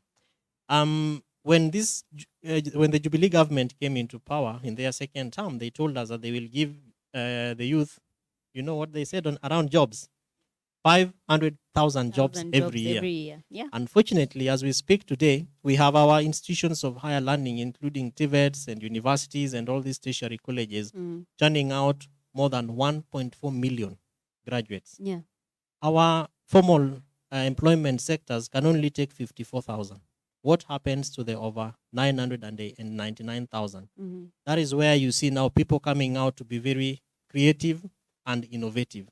But if you look at the policies that government is coming up, the budget was just read the other day. Yeah. We did not hear government investment on SMEs, small and micro enterprises. That's true. The kind of innovation that young people are coming up with, the kind of other opportunities that the youth have created for alternative employment. A lot of resources have been given to the agricultural sector, which is more or less like our food basket. Yeah. But how many young people are in the agricultural sector? There are very few because government has not invested in making the agricultural sector as lucrative and exciting to young people. And those are things, therefore, as our viewer is saying, county governments must have a conversation and deliberate investment in making socioeconomic rights and development for the youth easy to reach. You talk about the youth programs that national government has, the youth access to government procurement opportunities, the 30%. You talk about Youth Enterprise Development Fund, we have Uwezo Fund, all these funds. But who is this person who is benefiting? We have also had conversations around youth being used as proxies, you know, to secure these funds. That some wazee pahali wameketi because wanajuana na gavana ama wanajuana na waziri wa whatever it is. Exactly. Yeah. And then because they think young people are only there to be seen and not to be heard, they tell you, wewe kaa mbele, jaza hii fomu, weka signature, weka ID. When the money comes, the youth are not there. And those are things which, therefore, in my view, Josephine, should excite the youth of this country to begin to think very proactively, like that lady is saying. What is our space in crafting policies that will safeguard the interest of the youth, particularly when it comes to socioeconomic development, youth employment opportunities, and ultimately making youth-friendly mechanisms that, therefore, make it easy for youth also to be appointed in government and to be given positions of decision-making within governments. Okay. I hope your question has been answered, Caroline. We are running out of time, but we are trying to rush through. Hazy Shaked. Okay. I hope I've read your name right. You're saying very informative engagement. Thank you very much, Hazy. MC Otibe anasema niko ndani. Thank you very much, MC. Beatrice is saying, what effect does social media platforms have on the outcome of an election? Very, very good question. You see, because we spoke about the electoral process, social media has a big effect before, during, and after. You know, before is, of course, we said we look for very creative opportunities to have content that is palatable to the youth. So breaking down these difficult terms that I'm using, like policies, legal framework for elections, requirement for running for office, into easy to understand. So you can even draw, like in our office at County Governance Watch, working with other organizations like Kuraya and the others, we have done pictures of the 6 stages of the electoral process. Requirements for office of governor, president, like that, up to the MCA. So the youth can actually, because we have digital savvy young people and population, we can actually create that content into pictures and post them on our social media pages, because Twitter will only allow you 40 characters. That's true. And within 40, you cannot write so many things. Yeah. But if you have a nice photo which you have drawn of what it means to run for office, or holding our leaders accountable, then you attach it. Then you can tag so many people that you want to relate to this. Even Facebook, you can it gives you almost 30 spaces to you can post 30 photos into a post. And if you can craft very nice, easy to understand digital content, then we post it there. So as she says, social media plays a very, very critical role before, during, and even after elections. So if we can be able to create content that then captures all those faces, and then we post them on our social media, and even and our viewers also know that social media is also being used by other heavyweights in the politics. Unfortunately, our president today is not on any social media page. We trolled him out of social media. KOT waliamua wamtoe because he said tunamtusi tu. So instead of kutusi mtu, we can have a conversation. Like every Wednesdays, I see organizations, including ours, on Saturdays and on Mondays having tweet chats, where we invite leaders and we have a conversation for 1 hour. Young people asking them questions, and then they respond, because sometimes it might be difficult and much more expensive to host them in a town hall. Maybe the governor of Nairobi, Mheshimiwa Anne Kananu, or Nairobians can choose to have a tweet chat, or maybe 8 p.m. in the evening, and they say this is how we want to engage with our governor. And the same can be done for any leader in all the 290 constituencies that we have in Kenya. Okay. Well, we can talk on and on and on. We can go on and on with this conversation. It's very emotive. And there's so much to be said, but we have to bring this conversation to a halt. I'm being told there are some conversations that there's a question I didn't answer here or ask. Let me check. Sorry. Thank you. But guys, thank you. Thank you for your feedback. Thank you for everything that, your questions, your thoughts, and even everything that you're sending to us our way. And even knowing that you're there participating with us, keeping us company, it means the world to us. Thank you so much. Wow. Maswali zinakuja tu. Michael anasema, I think the problem of youth leadership is the youth themselves. Youth don't support their own. They'd rather be given 50 bob to support the wazes. Yeah, that is actually the harsh truth. That is very true. And do you know why? Because as we said earlier on, the investment that the wazes have already had in the process, as opposed to a youth who is probably 3 years into after graduation, you are still struggling looking for a job. And you are thinking, maybe if I am an MCA or if I am a women rep or a governor, I can make that difference. But as we said, the resources that you need to run for some of these offices, a youth today may not be able to have them. And that's why even IEBC on Thursday, this ending week, issued guidelines to political parties on what we call campaign financing. That if you intend to have candidates in the election, we want to have you set up what we call campaign financing committees. And that these are the committees that are going to ensure how much money candidates are going to spend. And part of why this is very important to young people is because you can be part of the political party and say, the party must give us a kitty for youth campaigning, so that these things we call youth leagues only stop being small houses for young people who want to lock out others. But that when they are inside there as youth league leaders or whatever they are championing for young people's interests, so that those quotas are put out to support youth who want to run for office and may not have the resources to be able to do so. To level the playing field. Exactly. Okay. Thank you so much, Mike. Michael is also saying, furthermore, Mudi Awori is the youth representative on sports.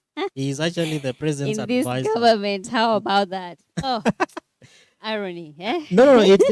Can I say something about that? How come the president's advisor on sports is the former vice president, His Excellency Mudi Awori? Is because as young people, we must be trusted. Josephine, I have worked with youth from, I think, more than now 24 years. Yeah. Yeah. And every time we organize youth in delegates to go and meet with the government, we are never happy. Because when we sit outside to discuss the plans which we are going to submit to government, we are all one. Like we say, tuko pamoja. But the moment they see the gentleman or the lady in suit, that's it. They stop thinking who was their spokesperson. Everybody now wants to speak. Badala wampatie nafasi ule mwenye amechaguliwa na vijana to represent them, to speak for them, and to read the statements. Then we allow the government officer to speak. Yeah. Everybody wants to speak. Then when we are there, we are arguing over issues. Government does not have time for arguments. Yeah. Because some of these people are very busy. And it is not just you who is waiting to meet with them. Exactly. In fact, 2 years after the Jubilee government, we ran a segment which is called 2 Minutes with the President. Yeah. If you are a young person and you are given 2 minutes With to the speak to the president, what would you say? Like sometimes I see these national holidays, where people are invited to either go and entertain the delegates. Yeah, That is the opportunity for you as a leader to speak for your fellow leaders. But if you've been given that opportunity, it is not for you to become selfish. So what that message means is that we cannot be trusted. And government has looked at us and said, how do we trust these young people? So that is why people like Mudi Awori become advisors. And if you walk into most of these government offices, even at the county levels, the people who make very important decisions, even around budgeting, are not the youth. But of course, there are some county governments now that have, changed the mechanisms and the systems, and they have directors who are below 35 years old. Yeah. They have advisors, chief officers.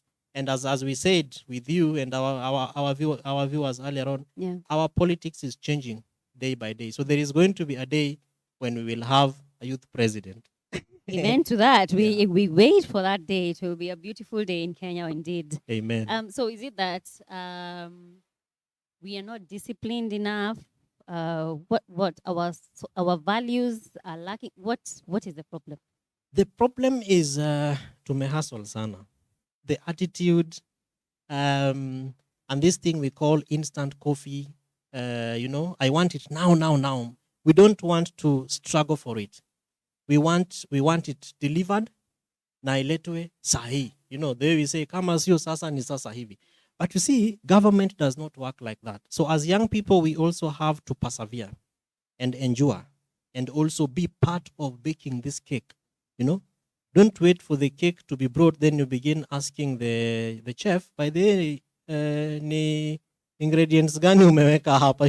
You need to be part of it so that you can say, usiweke chumvi mingi, mimi sikulangi mayai, nikikula nasikia kama inanifanya hivi, other than waiting until it has been prepared and you have very little to say about it. Yeah. So we must begin to change our attitude as young people and also be out there to be problem solvers as opposed to problem creators. Yeah. So government is looking for people who will show up and say, by the way, Waziri, I was thinking, how about if we do it like this? Yeah. And then say we have tested it and it is working. Like we spoke about COVID-19. Government, the young people who are being showcased by government to have been innovative around COVID-19, there are people who reached out to government. And some of them actually didn't even go to mainstream media. Yeah. They came to stations online, like East Squared, where we are at right now. And they said, Madam Director, I have something exciting which I want to share with the public. Yeah. And we saw them coming up with, gas cylinders. We saw them coming up with very innovative things. That is what government is looking for. So when you already show yourself as a problem solver, other than the person who is asking questions and not willing to listen to provide the answers, government will lock you out. And unfortunately, a lot of those of us young people who have gone ahead of the others are people who have complained. They agonize other than organizing so that they create solutions and present, sustainable development solutions to the problems that young people are facing today. Yeah. Wow, guys, thank you for your feedback. Peter Atemo is saying, from an organization point of view, do you think there is hope in transparency of elections in this country going forward? Very, very crucial question. Yes, I believe that there is hope. Remember that one of the challenges we have as a country when it comes to elections is what we call electoral injustice, where, for example, a youth can win a gubernatorial position or a senator or an MCA, and because you are youth, they ask you, "Kwani, what do you have to offer?" You know, that's already an electoral injustice because you have spent your time, and the Constitution gives you that sovereignty, and it also gives you the opportunity to stand for elections and be elected. And the moment you've been elected and your ticket is taken away and given to somebody else, you feel so bitter, you feel so painful, and you feel very bad about it. That is purely what electoral injustice means. Number two, must it be young people dying for somebody to be president or for somebody to be governor or for somebody to be whatever they want to be? That is an already electoral injustice related to electoral violence. And so as young people, we have to come to the front and look at what are these challenges that we are facing that make us become vulnerable to the political class, the heavyweights, the heavyweights, so that they can take advantage of us. Yeah. And that is where we began this conversation. We organize ourselves, and if God gives us that life and the strength, we even plant our own candidates and we send them into offices where they can be able to make decisions around who becomes the IEBC chairman, you know? Yeah, yeah. Because the IEBC chairman is very important to an electoral process, because the electoral management body is the one that is charged with the responsibility of coming up with policies, recommendations, and the process of how that election is going to be run. Yeah. The other day we had IEBC also sharing, calling for applications for people who want to be commissioners. Yeah. How many young people actually, you know, applied? Those positions, you know? Yeah. I know that there are very few, probably not even more than 10 under 35s. At least I know two in person, those who under 35s. The question is, how interested are we in some of these processes? So we have to just, we have to make that decision to break the glass ceiling, like you were saying, and get in there so that when the decisions are being made for some of these policies and recommendations, we are actually the ones who are seated there. Yeah. And what this means also is when some of these calls are made, let's not sit on the fences. You can write a letter to the selection panel and tell them, Madam Chair, we are praying that when you agree on who becomes the part of the 4 commissioners, please consider a youth commissioner, or consider that we have a youth desk at IEBC where the youth can easily engage with the commission and the commissioners, so that we deal with the issues around electoral injustice. Yeah. Oh, well, I think this is where I want to now stop, put a stop. We can talk forever on on this issue, but thank you so much for talking to us. Thank you for coming. Thank you for engaging with us. We will not end this conversation today. I know. So I'm sure we can get you back on another day. Fine, yes, sure. I mean, elections are still coming, so we need to keep having this conversation, to keep reminding the youth. Please do not allow politicians to use you to cause chaos. Sure. You know, we need you to be there, to be seated at the table, to make sure that you're invited to these places where we can make policies that are favoring us. And you know, the beauty as we finish is that even as border, you know, because I'm sure we have, they are called vibanda via borders, where you have the stages where borders meet. Yeah. The mamambogas also have their own groups. We have youth groups. You can begin from there and create a change by being that chair lady, the treasurer, the chairman, whatever it is. Yeah. And that is how you profile yourself. And people begin to identify, hey, I think Josephine knows how to lead people. Josephine knows how to write minutes. Josephine knows how to organize and, X, Y, Z. Yeah. And that is how you begin to show yourself that you are ready for leadership. So let's not sit on the fences. Let's go and start small. The small that we are starting where we are is what is going to grow. Remember, God asked this person who was called Moses, what do you have in your hands? Yeah. As a young person seated there watching us and listening, what is it that you have in your hands to create that change? And I'm sure, as we have said, that the youth of Kenya are talented, we are skilled, we are knowledgeable, we are very ready now for the kind of change that we are hoping to see. And so let's go out there and effect that change. Okay. Yeah. Thank you so much, Kelvin, for coming. I'm sure we will get you back on this hot seat. Sure. Hey, it's been very hot, by the way. We'll get you back on this hot seat. Maswali yamechacha kweli kweli. But we totally enjoyed engaging with you, and your understanding of all these issues. And I hope, guys, you have walked away with something something that will help you, participate in these coming elections, and even the years to come, in how you can participate in governance in this country. Don't just sit on the fence. Yeah, time is now. Our time is now. We are the leaders who are being told of tomorrow. Sure. Our time is now. Our tomorrow is now. Our tomorrow is now. So guys, we're gonna take a breather. Yeah, tumeongea sana. So we'll take a breather, but don't go anywhere, because there's something that is gonna be playing on the screens as we bring an amazing, amazing artist who is gonna be coming up right next. You don't wanna miss that. Yeah.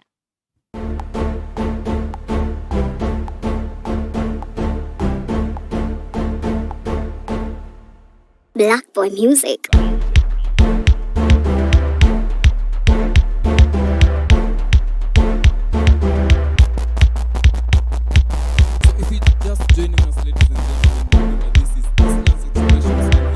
On YouTube at E_squared TV. You can also talk to us via our social media pages, that is at E_squared KE, on Instagram and Twitter. And on Facebook, we are at Eastlands Expressions. Use the hashtag #IamGovernment. So right about now, I want to introduce a legend.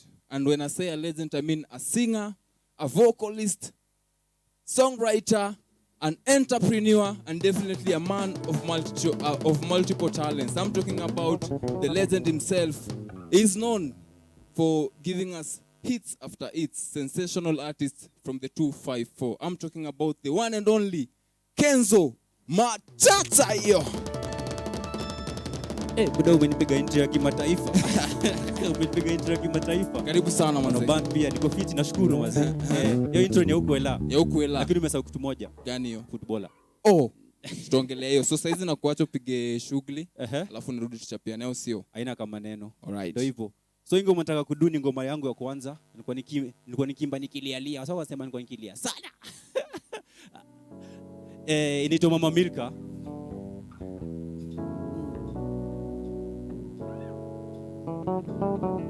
Check ngoja band. Bando walikuwa wamesahau kidogo, but nawakumbusha. Ile ngoma tumedia mwisho ile, Mama Milka. Si ndio? Bando ameiva, lakini bando ameiva mbaya. So kwa unakumbuka kwa hapo hivyo mtaani, imba na mimi kama unaikumbuka. Wale wazee nimeshapatiwa jina hapa, mimi ni legend. Legend najua ni pombe.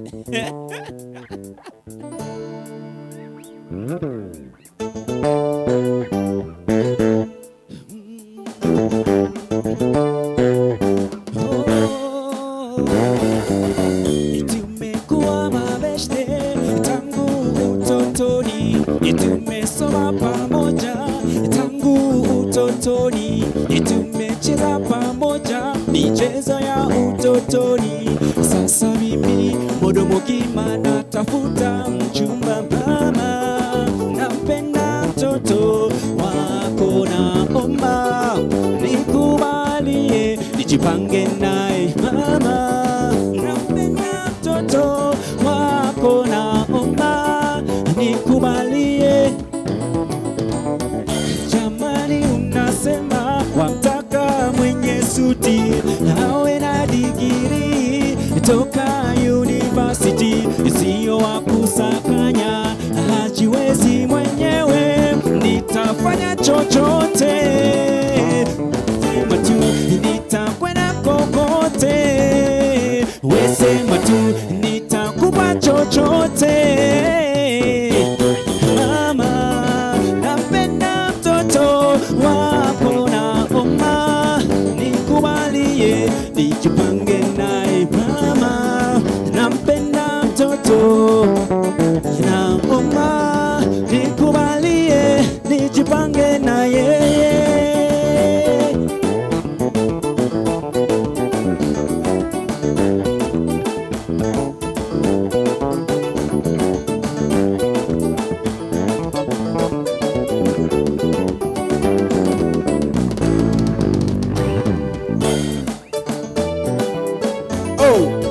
Unakumbuka?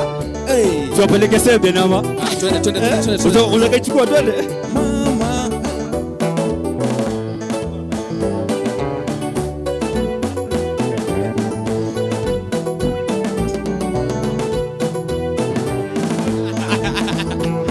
Uko sawa mziki?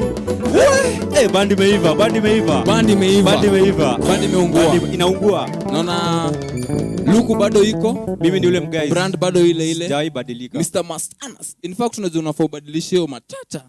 Weke Mastanas. Yeye ni jina mpya lakini nimekubariki na jina mpya leo. Siwezi kataa. Ukisema mimi nani nikatae? Manzi niaje Kenzo. Nashukuru nashukuru sana. Time sana. Long time. It's been a minute. Thanks sana kwa kukam. Thanks for having me. It's a pleasure manzi kukua na wewe leo kwa show. No, the pleasure is all mine. Kuwa na nyinyi wasiopoa band imesimama. Niko area Islandos leo. Naona Eastlands Expressions. Even though venye si tu ufanya. Live kabisa. Live. Expose wasanii wengi. True. Hii platform ni ya artists na tunafurahia sana kukua artist hapa hivyo kufanya mambo yao, si ndio? Keep doing what you're doing. Mnafanya kitu poa sana. So Kenzo manze. Kwanza mimi ningetaka kujua from a fan. Naweza taka kujua. Ebu kwanza tuingilie jina kamili ya ID. Jina kamili wacha ni ku-expose kidogo cause niko naweza kujua hiyo kwanza before hata tuendelee sana. Kenzo jina yangu ya ukweli kwa wale wajui.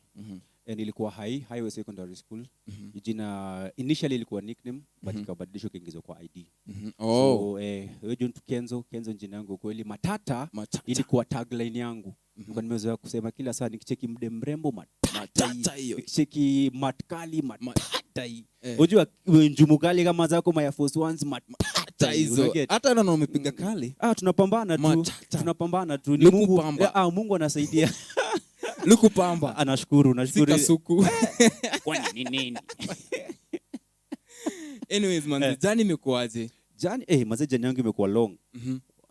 Sijui nianzie mwanzo tutakaa hapa milele. But acha nianze tu nikikat short. Mimi muziki iko path yangu. True. Mimi ni footballer by profession. Nachezea team inaitwa South Stars. Ilikuwa kuna best yangu fulani. Nilikuwa nikiplay tu guitar kwa mtaa azikuwa keja ile kama nimejificha. Lakini kutoka nje mujifanyanga mimi badman. Unajua mimi nimelelewa South B mtaani. Nimelelewa South B lakini nimehave a stint Dandora Kayole. So si tuna watu kimoja unajua. True. Nilikuwa nikicheza ball, nilikuwa ball Strathmore FC nikitafuta scholarship huko those kupata but ndio hiyo. So ilifika point mother kadai. Mother amedai niko around 15 16. Hauna mbele wala nyuma. Na ukienda ball unajua maball za mtaani zinakuanga ni ukishekeza ball ulikuwa unapatiwa either maziwa ama mkishinda temekani game unapatiwa jill so mbili. So huo best yangu alikuwa anajua mimi nachezanga gitaa kwa nyumba. Na alikuwa shaisikia nikimba hiyo ngoma nimeimba saa hizi Mama Milka. Brother yake alikuwa na wedding. Akaniambia Kenzo ni aje? Hebu kama tuimbie tutakupatia kapa 3. Hiyo time kapa 3 manze. Wewe ni msomozo ya maziwa na alafu naitwa stick 3. Mimi nikachukua banjo yangu mimi nayo mpaka masehemu. My friend niliimba nikapata standing ovation nikashindwa kwani wamechizi ama. Unajua like unaimba like alafu ukishaimba unapata wasao wanasimama. Hizi ndio gani? Nikaimba saka clap nikapigwa do yangu. So vile nikishuka hivi nikafuatwa na msee nyuma backstage. Huo msee ndo alikuwa sasa Lucas Wogopa DJs. Akakama kanuniza mzae ushafikiria kufanya muziki for commercial purposes. So I'm very sure ujue hata hiyo commercial purposes. Mimi sijui nini hata mimi namtoa tu ni ama conman wa kawaida unajua juu au juu ushakonywa mara mingi mpaka umezoea. True. Akanigia namba yake akaniambia nipigie kuja place fulani siku fulani. Mimi nani? Uzuri tu ni hapo South B. Nikatembea nikaingia. Buda niliingia hivi kwanza mpaka unajishuku kama uko in the wrong place. Unapata na magwiji kwa stu, unapata na kina Nameless, unapata na kina Wahoo, unapata na kina Amani, unapata na kina Logombas, unapata na kina Vultures. Kleptomaniacs. Nikane kwani niko area gani hapa? Wewe ni fresh ndio unaingia kwa game, umeingia hivi umepata wale wase unasikizanga. Wale muonanga tu. Umeingia hivi mwapata. Ndio hiyo. Nikashindwa umse mibenza kuwa serious akaniita akaniingiza ndani. Akaniongelesha kidogo tukaongea tukasikizana. Sasa unajua hiyo time sikuwa nataka kujulikana kama msem soft ati msee anaimba kama uoyema kulialia kila saa unajua. Unataka kujulikana kama badman. So mimi nikiimba dancehall mara mob. Ilionga kila saa unaruka unajua. Lucas alikuwa ananiambia sikiza ni sawa. Hiyo style yako ya dancehall unaitaka. Sawa haina shida. But wacha tujaribu style yangu kwanza. Ikikataa tutarudi huko. Si hapo ndo tukarekodi Mama Milka. Alafu alidi kitu moja interesting. Hiyo day. Sasa nikishamaliza kurekodi. hao wasanii walikuwa wameweka kwa table fulani hapo kwa studio. Yeah. Alikaba akaintroduce kwa wasanii wote akamwambia ucheki msanii atakuja kwa one of the biggest deals in Kenya, muangalieni sana. Buda ilindunga moral mbaya. So your experience, what did that experience mean to you? Your experience ilinifundisha Buda, hii industry inahitaji msana believe in you. True. As much as you believe in yourself, unahitaji msana believe in you. Kama una msana believe in you, wataextort chapa kutoka kwako. Juu the funny thing ni Lucas akonitisha do. Alikuwa impressed na talent yako. Akanileta nini, ndio hivyo ndo tukaanza kuimba. Yeah, so ilinifungua akili. Mimi sasa hizi msaki akinipigia simu ani approach. Alafu ataje do mbele. Huo msemo mpiga X. Juu unajua ako tu after do. Huo tu ni mse anataka mchuzi, unajua. Anataka tu do, na saa zingine haifanyangi kazi kwa sababu atenda hapa ame-spend do mob kutoka kwako. Alafu hiyo ROI, return on investment, ionekani. So inakuwa kama ameza kulumbana hadharani mbele ya raia na sio fiti. So umeingia studio, umechapa hit. Ilikuwa nakwambia hiyo ngoma ilikuwa massive. I think mimi ni wale wasanii one of the few that sikungangana sana. Au ku struggle. Like mziki tu ilijiuza. Alafu hiyo time wacha kusanga kupigia story after nimepatiwa ngoma. Nilikuwa nimetoka zoezi Strath. Lucas akanipigia simu. Niaje? Uko wapi? Natoka zoezi. Fanya hivi, come studio. Nikaenda studio, mimi nani simetoka tu hivyo, nikaenda mpaka studio, si interest ya kutembea. Kanema nataka tufanye video saa hii. Saa hiyo umetoka grau na nikamwambia mzai mimi sina manguo sijui nini, akaniambia fanya hivi, enda kwa nyumba tafuta nguo kama zile uko nazo ndo tutapiga nazo. Sasa nilifanya ni kitu moja ajabu. Bro wangu alikuwa kawaida fulani. Alikuwa yuko area, alikuwa ameenda place fulani. So mimi nilirudi mtaani nikaangalia nguo zangu, naona haziwezi, hizi nguo haziwezi kabisa. Nikaichukua za bro. Hata ukiangalia video Mama Milka, hizo nguo zinakuanga oversize. Zinakuanga kubwa, luckily period time wasako wanavaa vitu bagi. So ilikuwa tu coincidence. Alafu pia sasa tukitoka hivi nikachukua specs tana za bro. Kaishia nazo. So Lucas tulikuwa on set. Ananiambia Kenzo unakaa poa lakini kuna kitu ina miss. Tulitafuta mzee, nilivaa kofia, kila kitu. Lucas akasema wewe tu shoot tu. Akaniambia sasa tutakwenda shoot. Tulikuwa nimekezo stanners hapa. Akaniambia hebu jaribu kuvaa hizo stanners. Tujaribu tu as by the way. Nilizidunga hivi nikacheki Lucas amangalia hivi kamera, hata kuongea. Akatantu hiyo screen.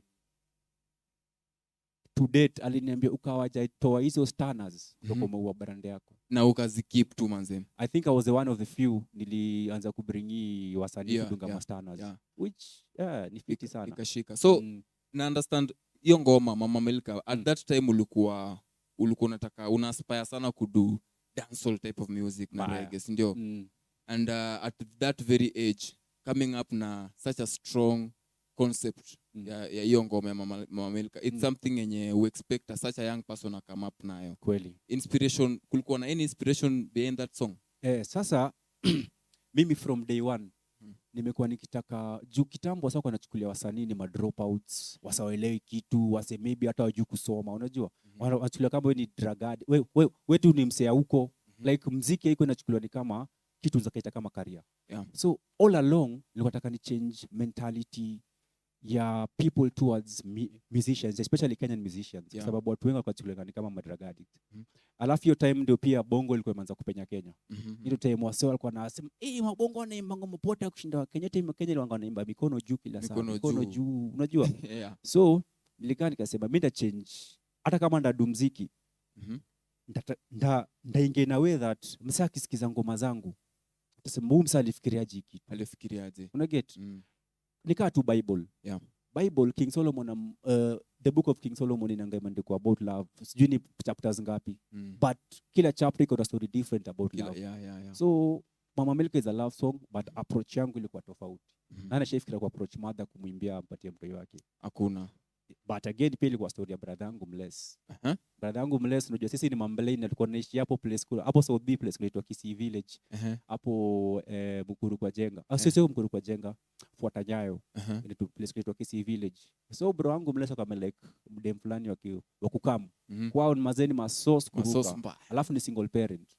Madaka alikuwa swara, alikuwa mtu wa take. Bro daily kwa nakama na complain mazee ule mother sijui ni nini, ule mother sijui nini, dem pia anamfeel lakini mother ameka X. So your experience ndio pia lili juu inamaanisha kama bro wangu anaandago hii situation, imagine ni maboys wangapi una get. So yeah. So after kutoa Mama Milka ukaachilia tena tracks zingine moto yangu yenye linibamba apart from Mama Milka ile yako na MC Full Stop jiwachilie. Sasa kuna na nime notice jiwachilie kuna fusion ka dancehall hata nilidu na best yangu MC Full Stop yote muone alikuwa Black Supremacy. But sasa kuna ngoma which ndio ile cement place yangu kwa music inaitwa Zamzam bro. Nakwambia mi hiyo ngoma haijiko na video, hainanga video. But hiyo ngoma mpaka saizi mwenga club unasikia tu sawa kicheza. Like mbona ijai video jai come through. Hiyo ni story refu juu actually tulifight na ogopa mbaya. Tulishoot video mara 4 ama mara 5. By the time kuna shoot mara ya 5 ngoma ilikuwa already blow up. So hatukuona hata importance ya video. Juu ngoma already ishakuwa. So why invest in something that is already big? True. Una get? True. Ndio nilikubali lakini shingo upande. But ndio hivyo actually it is the most played song from me. Mama Milka ilikuwa the breakout song. Yeah, ilikuwa the debut. But Zamzam ndio shamba yangu. Zamzam ndo bado nakulia mpaka leo. Yeah. Nice. So kitu tu nime notice all through ni all along ulikuwa in a way na feel ni kama ukiogopa kulikuwa na at some point kulikuwa na issues za kutry wewe mwenyewe unataka kufanya hii but studio ama management ina prefer this line. Na I'm very sure hiyo ni issue yenye pia young artists wenye saizi wako kwa game wana experience. One thing about a creative ukiweka kwa box at some point utataka kubomoa hiyo box sababu creative hainanga limits. Kwa creative hainanga limits. True. So mara mingi ogopa alikuwa na ile pop culture. Au ngoma zao ilionga tu ni club hit song perform. Like most of their songs walikuwa wanatafuta club. Hiyo time hakuwa na hizo stories za iTunes, YouTube, nini. Ilikuwa ni wewe umeenda kuperform, umepiga show, umepigwa mchuzi yako, umerudi mtaani. Ama umepata advert, umefanya hiyo advert, umerudi mtaani. So haikuwa na story mingi. So with that culture pia ilikuwa na hiyo culture like Kenyan stations hazikuwa zina make songs big. Zilikuwa zina play big songs. That's the difference. Hiyo ndio maana pia walikuja wakaua hizi maawards za kina Chagulatini za kina Kisima. Hizi actually hiyo ndio kitu iliua the aspect ya hit songs. Yet kuna zile ngoma unasikizanga na ziku hit but zinakubamba. Una get so waliua. Juu hata Kenya sasa hakuwa na kategoria ya R&B. Hiyo time ukifanya R&B lazima ufanye kwa beat inaenda unajua lakini huwezi imbia mroro wako ile mafeelings tu zako za ndani ilikuwa ni nata kusikiza. Na I think hiyo ndio kitu ilifanya at some point bongo ilipata space. Sio kupata space. Bongo anafanya ngoma kwanza tusikajaribu kuwa beat tunafanya ngoma poa. But tunafanya ngoma poa kivyao. So it's like Kenyans we are very peculiar market.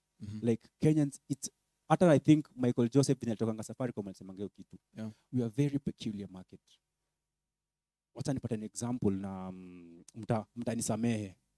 Kama Ugali man amepata deal ya ameendosiwa na 5M pishika tu sembe. True. Na kuna wasanii kuna talent tu wanaumia, kuna mafootballers huko ndani wanaumia. As in kuna wase wala kuna hii kitu ndani yao lakini wanaumia. What does that tell you? Githeri man alipata presidential recommendations. Juu kusimama kwa line na Githeri na alikuwa na hangover. Like that's the peculiar hapo ndo pali inakamianga. Kenya is a very peculiar market.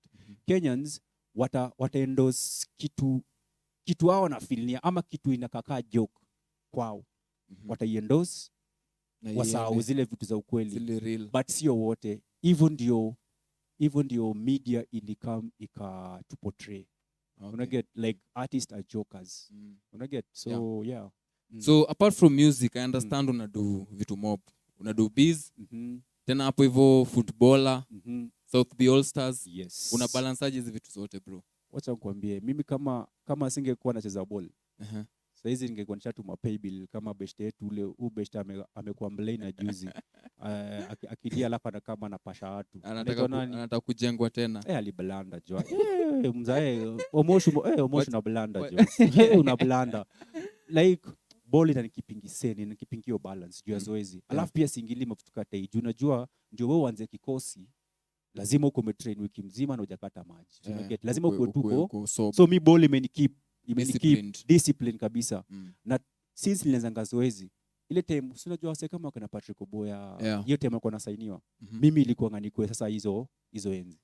Lakini sasa unacheki muziki yangu ndio ilichukua pick ya kwanza. So buda kubalance tu ni discipline, and I think discipline will bring you out na ball. Juu mara mingi naweza kuwa na show sema kama leo. Sasa hizi niko na game saa 9 hapo Police Band. But niko hapa napiga interview. Hautanipata nimekam interview kama nimechelewa one. Unapata ati nimekam kama niko maji tu. Juu najua pia nyinyi mkomboka. Pia nyinyi mnasaka na siwezi kama mjaribu kwa waste ya time yenu kama nimelewa hapo. Una get? Nitapiga shughuli yangu hapa na bado nirudi ground na nipige shughuli yangu ground na nirudi mtaani. So ni ile discipline tu. Mkanga daily, mkanga 5. Hata kama hakuna tibola manini. Mpaka wife siku hizi nizushia mzae buda Sunday buda 5 nishaamka. Kisha kwa habit. Mimi like system yangu imekuwa tu hata nikishia event, ni perform event 5 na nende kulala. Buda ndapata nimeamka 5:30. Ishaingia kwa system. And then another interesting thing yenye nimelearn, unajua most of the artists wakisha kwa limelight washa make it washajulikana hapo nje. Wengi wao hama.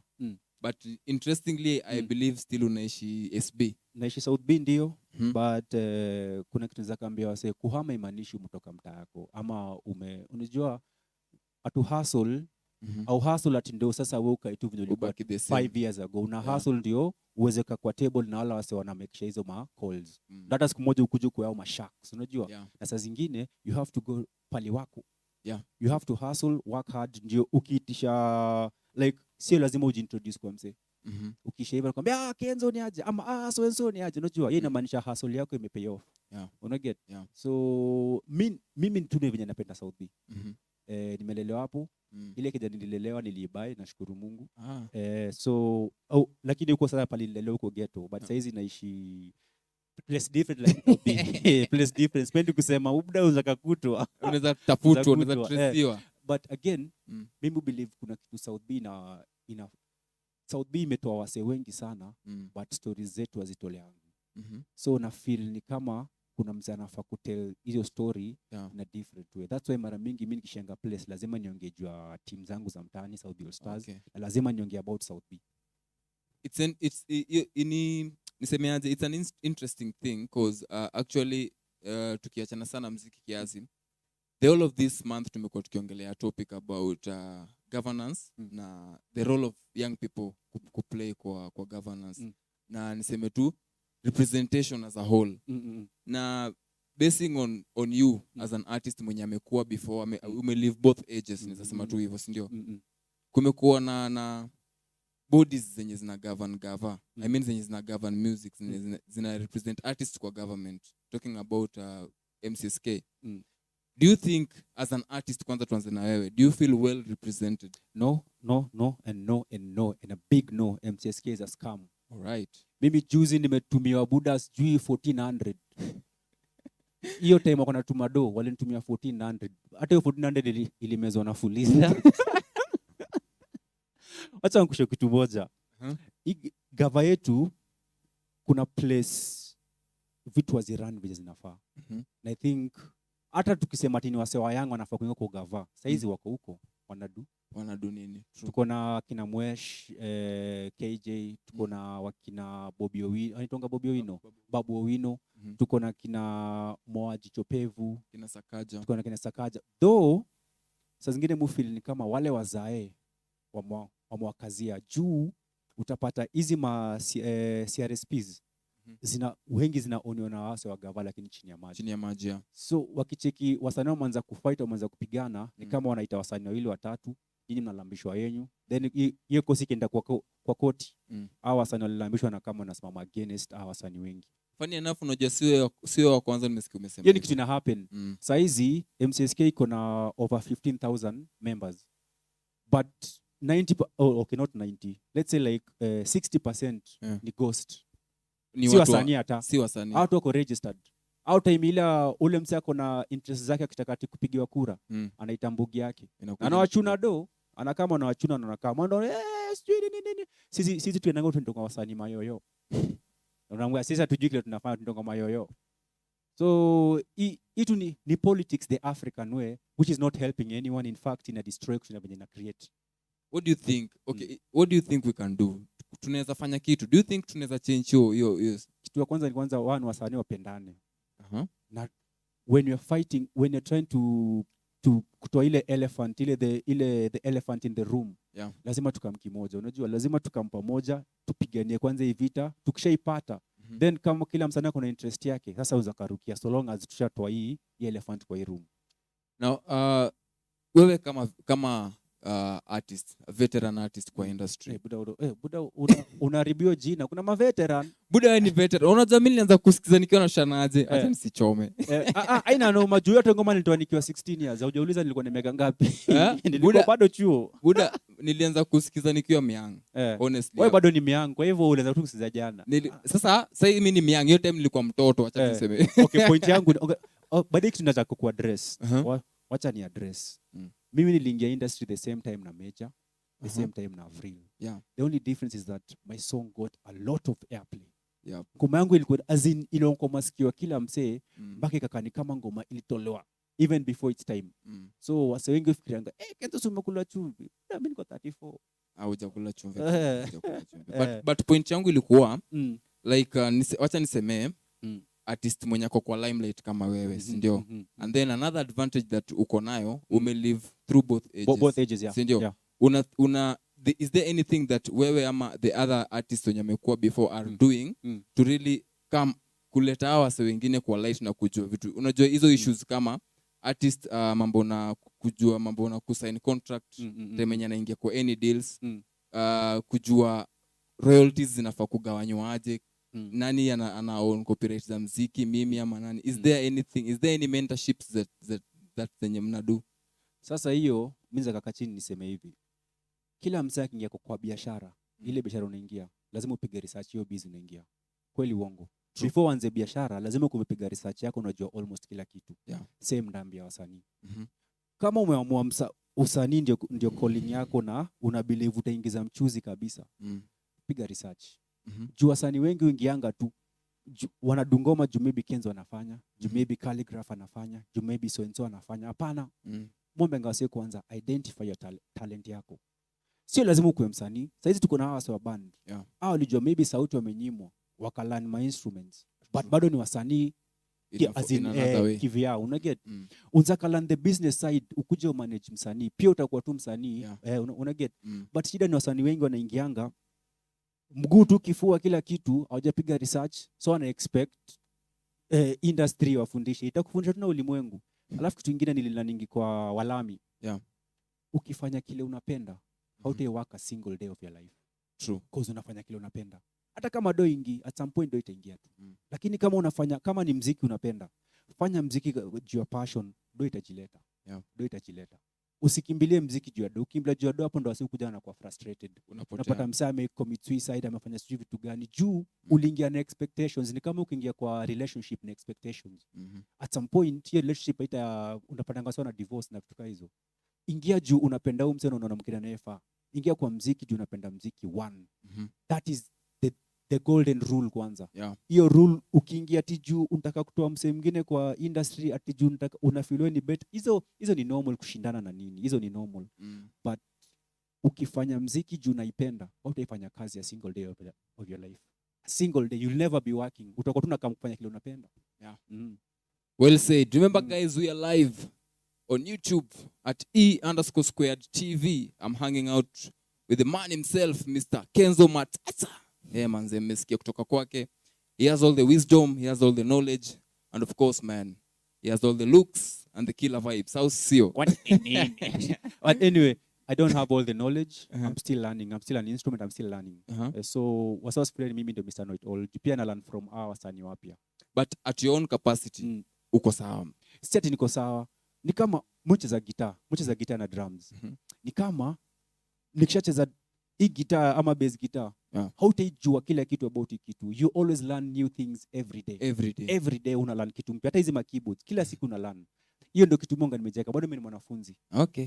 Sawa, amekataa sifa, so ni humble. Wacha tuseme ni humble. So thanks for watching. Keep watching. Remember, you can talk to us through our social media handles. That is at E_squared_KE on Instagram and Twitter, and at eastlandsexpressions on Facebook using the hashtag #IamGovernment. So right about now nataka kumwacha afanye another performance of the song Prayer. Prayer. Sindio? Kabla uingie kwa prayer. Inspiration behind prayer. Mtoi wangu. Tuliacha hiyo point wewe ni mzazi. Buda pia saa zingine usikamwage mtama kwa kuku. Pengine kuna ka potential area fulani alafu unakioma tu. Unakioma. Na joke by the way wewe lauliwa. Buda una roast. Na joke. Anyway, prayer producer na buda mbona unacheka nikani I was actually joking. I wasn't serious. Tuko serious. So like, hata hajasema kitu. Papa loves you. Ndio mom tu naweza kanda pale hivyo budo lalishe kwa couch huko ni kuteleza kwa ulimi alafu nitwaje prayer imeproduciwa na producer Mkenya but based in Germany. So hiyo rhythm Julie kama katanyeka kwa rhythm ikitwa prayer rhythm. Manager wa Gentleman alinipigia sometimes back sema nataka kuonde. He was really impressed that a Kenyan can actually sing like that. So it was a blessing. So let's hope vitu zitapatch up. Then tujione kama tutafika huko. Zitapatch up. Yes. No. So performing for the very first time. Performing for the second time. But for the very first time ana perform prayer hapa ndani ya E-squared, si ndio? Ladies and gentlemen, I leave you with KENZO Matata. Yes, alafu pia niko social media. Umsame ni nyima hiyo kitu, niko social media. Unaweza kanifollow kwa Instagram, kwa Facebook, YouTube, subscribe kwa channel yangu @KENZO MATATA kila pahali. KENZO MATATA. Si ndio?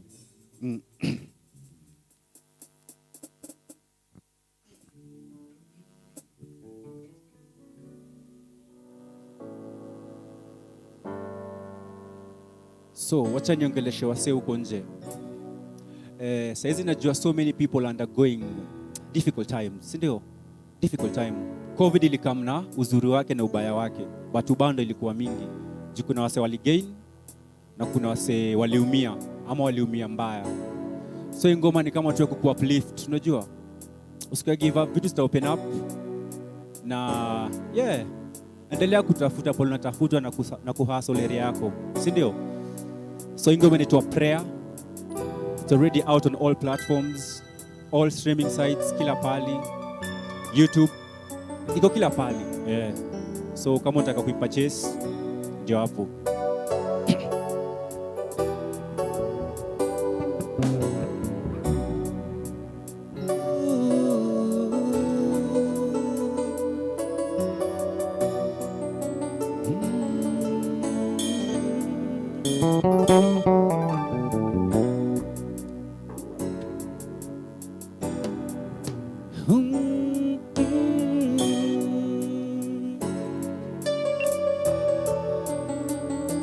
Sending a prayer, calling on guidance. You lead and light my way. You are my savior, my protector. It's just like the moon, the stars and the sea. Your wisdom is for us to see. Most High, show me the signs to see. Through your eyes I wanna be. I wanna be protector, Jah, set free. I'm sending a prayer, calling on guidance. You lead and light my way. You are my savior, my protector. You guide me every day. I'm sending a prayer, calling on guidance. You lead and light my way. You are my savior, my protector. Excuse me. Through the time and the space zone, you surpass all the ozone. You give me all the reasons to hail you all through the seasons. I fly like a falcon over the bears and the dragons and the pythons. Yeah, See me over yonder, living my life without no plan. I'm sending a prayer, calling on guidance. Lead and light my way. You are my savior, my protector. You guide me every day. Eh. So with that tuna sign out, lakini nakwambia mazee, your hard times hazilastingi forever, but tough people we always last forever, si ndio? Oh, I'm sending a prayer, calling on guidance. You lead and light my way. You are my savior, my protector. You guide me every day. I'm sending a prayer, calling on guidance. You lead and light my way. You are my savior, my protector. You guide me every day. Through the time on the zone, you surpass all the ozone. You give me all the reasons to hail you all through the seasons. Fly like a falcon over the bears and the dragons, the pythons. Yeah, see me over yonder, living my life without no plan. I'm sending a prayer. You lead and light my way. You are my savior. You guide me every day. I'm sending a prayer, calling on guidance. You lead and light my way. You are my savior, my protector.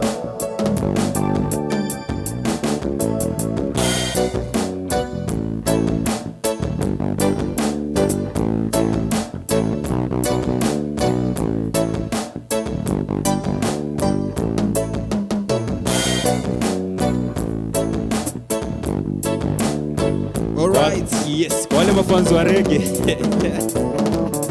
Wale mafanzo wa reggae ndani ya nyumba manze. Yes. For well represented, au sio? Your song manze, your song it's very deep. Na it can speak, it can speak to people. So let's hope. The funny thing ni kwanza hebu niruhusu niseme kitu. Sema. Indaambia ma DJ wa Kenya, reggae DJs. Najua kuna wale wanajaribu kucheza ma artist wa reggae wa Kenya. Mazee wasanii wa ma DJs wengi wa reggae wa Kenya hawapatii wasanii wa reggae hiyo platform sana. Though kuna wale wanajaribu. DJ Mo Spice anajaribu sana. Dotty Family wanajaribu sana. Idol Vibes wanajaribu sana. Au wengine sasa Communion Board. Juu Kenya kuna wasanii wa reggae wa true mbaya. Wengi sana. So I think it's a high time tupatane kila platform. Reggae, R&B, hip hop, kila mtu wapate hiyo the same platform. Wako on the same playing ground, unajua. Ndio isikue event msanii wa reggae akikuja, we are having the same artists wakirudia kwa show. Exactly. Na asiati anything on those artists who are getting the shows. Cause pia ni maarifu wangu. But pia wangesikia fiti wakikuwa na wasanii wengine. Juu sasa hao wameshinda wakatendreza. I think wako on the same level na wasanii ukuja. Hasa itabaki hao wasanii wengine ndio wanakatendrezia. Then wale magwiji wanapigana, wanapambana huko juu. True. By the time maybe ule msee kitu namfanyikia, kuna wengine nyuma yake wakipanda. Wanapanda pamoja. Thanks so much Kenzo kwa kukaa manze. We appreciate. Thanks for having me. It's been a pleasure man all the way getting to know a few or more things kutoka kwako, si ndio? So I understand unafaa perform one last track. You saved the best for last. Tikitaka. Kweli? Sawa. Uko sawa? Tuipige tukiendanga ama? Si ndio? Tikitaka. All right. Ladies and gentlemen, Tikitaka by Kenzo.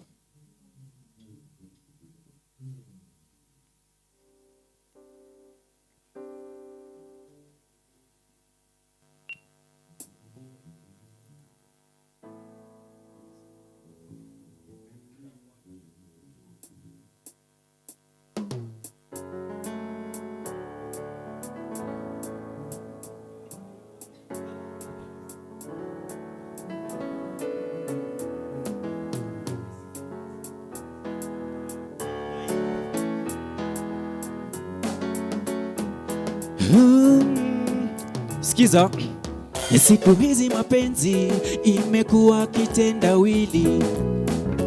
Wako ni wako kama ako karibu nawe, ukiwa mbali kidogo utachungiwa. Kila mtu anagusa akiondokea. Chakula cha sinia wanasema ni kitamu sana. Kidogo kidogo kila mtu apate kuonja. Akishagundua roho imeanza kupenda, hapo ndipo mambo hubadilika. Na ati niko na bibi na watoto, mara chali yangu ni rafiki yako. Tiki itaka, tiki itaka, tiki utapigwa pigwa chenga. Tiki itaka, tiki itaka, tiki kama mchezo wa kandanda. Tiki itaka, tiki itaka, tiki utapigwa pigwa chenga. Tiki itaka, tiki itaka, tiki kama. Usinitafute nitakutafuta wewe, usinipigie nitakupigia wewe. Hayo na mengi ndiyo maneno utapewa. Ukikosa kushika simu anapigia mwingine. Utamu wa njugu ni kukula one by one, na fimbo ya mbali wanasema haiui nyoka. So kuwa dada usipigwe karata. Kuwa dada usipigwe tiki taka tiki taka tiki. Hapo ndipo mambo hubadilika. Ati niko na bibi na watoto, mara chali yangu ni rafiki yako. Tiki itaka, tiki itaka, tiki utapigwa pigwa chenga. Itaka, tiki itaka, tiki kama mchezo wa kandanda.